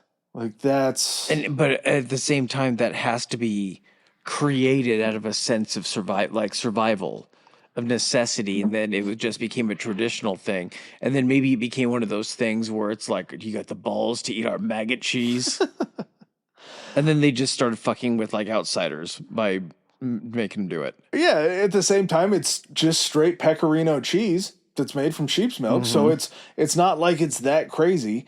But it creates kind of this very soft, creamy texture. They said that it has a very pungent, spicy flavor. They'll cut slices off and put it in sandwiches. Like, I don't understand why you would want to do it. It doesn't make any sense to me. They do say that it has kind of like a creamy gorgonzola type feel to it. Not good enough. Not enough reason. But at the same time, cheese is not just for eating. Cheese isn't just for enjoying. You can also enjoy cheese in many other ways besides eating. One of them is cheese sport. What about Cheese Chase? The Cooper's Hill Cheese Rolling and Wake. Everyone has seen a clip of this. Yep. If you have ever visited the internet, you have seen footage of this. So the earliest written records of this date back to 1836, and they believe that this was happening even before 1836. It was just never really written down. And the whole idea behind this is this event takes place every year where participants race down a 200-yard long, 180 meters long hill. Is it always the same hill? Mm-hmm. Okay. It's this Cooper's Hill. They're chasing a 7 to 9 pound wheel of this double Gloucester cheese. It's fucking awesome. It's so good. There are so many injuries. Yeah, but this cheese is, I mean, it's a very superior cheese. If there's a cheese to chase after, this would be one that I would think about. But this is like the running of the bulls, except for just people. Except they're hurting them. It's gravity. The bulls, with the thing that causes injury is gravity. It takes place inertia and gravity. And I'm sure I'm butchering this every time I say any of these shires, but Gloucestershire, England. The hill is 942 feet, 287 meters tall. It's got a near 50% grade. It's just... Yeah. It's so dangerous. Like, just thinking in the sense of 45 degrees is halfway between 90. Yeah, dude, it's so bad. These competitors, again, as Chris is talking about, they try and catch this cheese, which is given a 1 second head start down this hill. They don't ever catch the cheese, but the first one to cross the finish line... Catch fucking concussions. Yeah. The first person to cross the finish line is rewarded with said cheese wheel. There was one year where I don't know what they were thinking, but they decided to replace the cheese wheel with a styrofoam wheel. I don't know what in the hell it was, and then they just gave the winner a cheese wheel. This lasted 1 year, and there was a massive uproar about keeping this sport traditional and using an actual about the purity wheel of cheese. There's other events, and this event, it's not like it's just one race. These races, they have men's and women's division, and these races are held different for heats most of the day. We have a seniors heat. Yeah. I wonder if they a lot of people die in the seniors heat. Well, the important thing to know is the biggest rule is the minimum age requirement is 10 years Thank God they're being responsible. Yeah, because 11 and 12 years old. Those kids just bounce at that point. There was an interview that I was listening to for a ophthalmologist, and she was talking about how this is how you know how good countries with socialized medicine are, is because they're willing to have people that are more adventurous and do stupid shit like this because it's free medical care eventually when it's done with. There's other events that are taken on during the day that are actually, they're pretty cool because you have these specialty cheesemakers that are making these wheels, but they do rolling competitions to see how far they can roll. So you're talking about specially engineered wheels of cheese that are perfectly flat on each side, and they have a perfect roundness to it. It's the Cheese Olympics is basically what this event has turned into. They're made specifically for these events to see how far they can roll. This is athletically engineered cheese to perfect specifications. Yes, this is the Ivan Drago of cheeses. No cheese episode. Really, no episode is complete without throwing a conspiracy theory in there. Okay. So, of course, in the United States, we have all these conspiracy theories. Conspiracy theory. There you go. Got one last one in before the buzzer. I like it. Okay.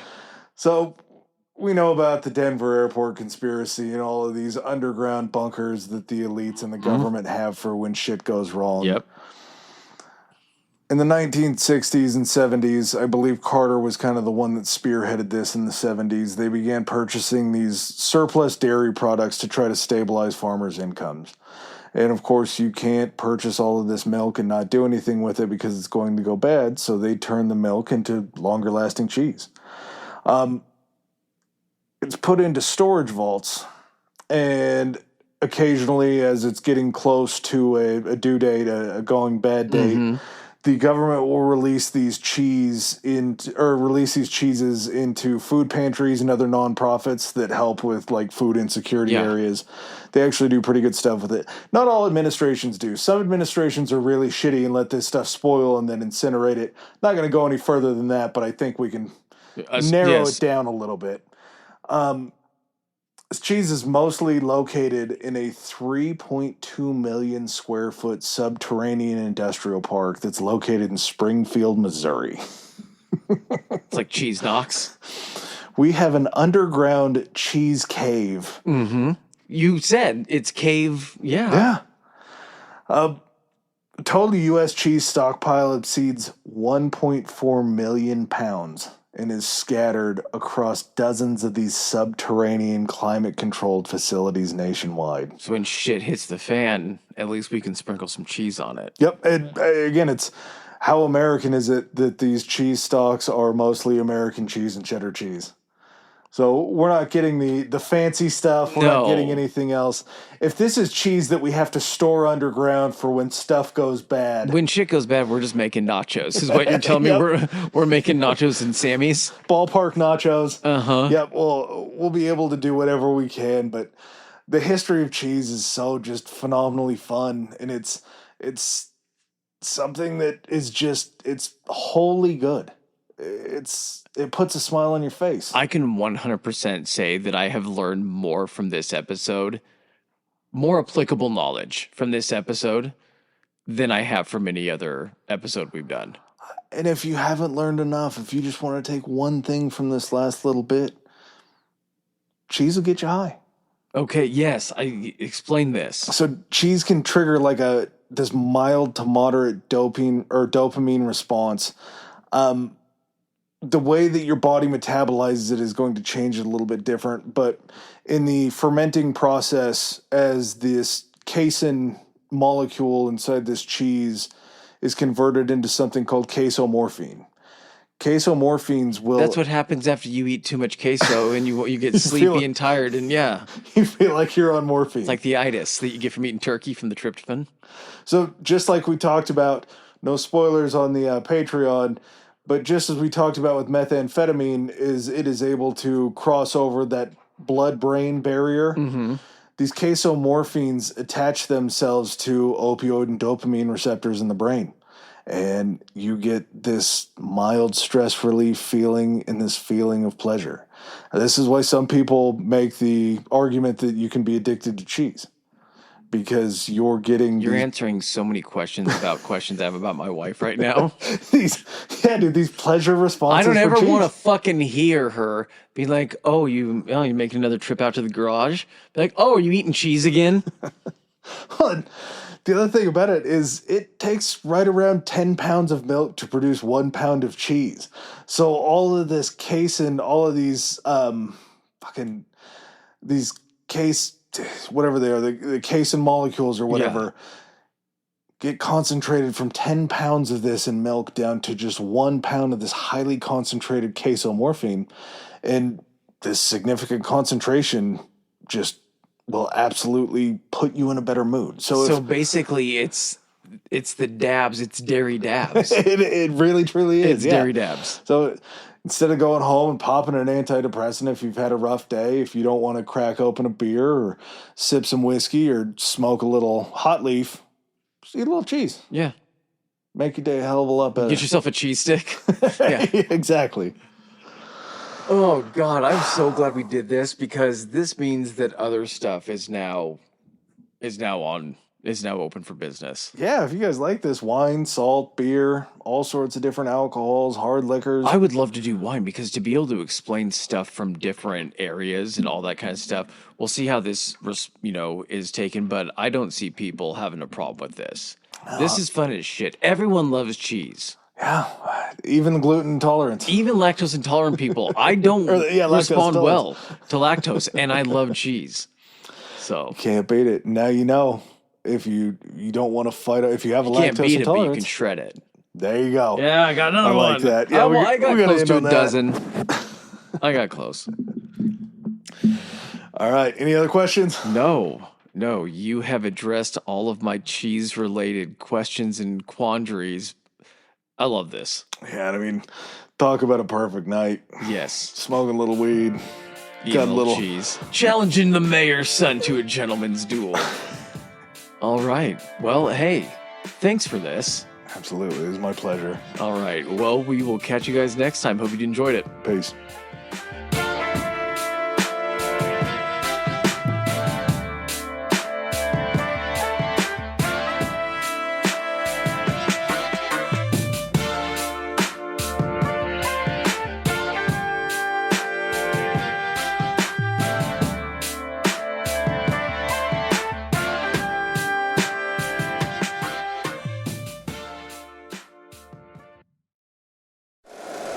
If you like the show, please take a moment to rate, review, and subscribe. It really does help the show to grow. Thank you for listening.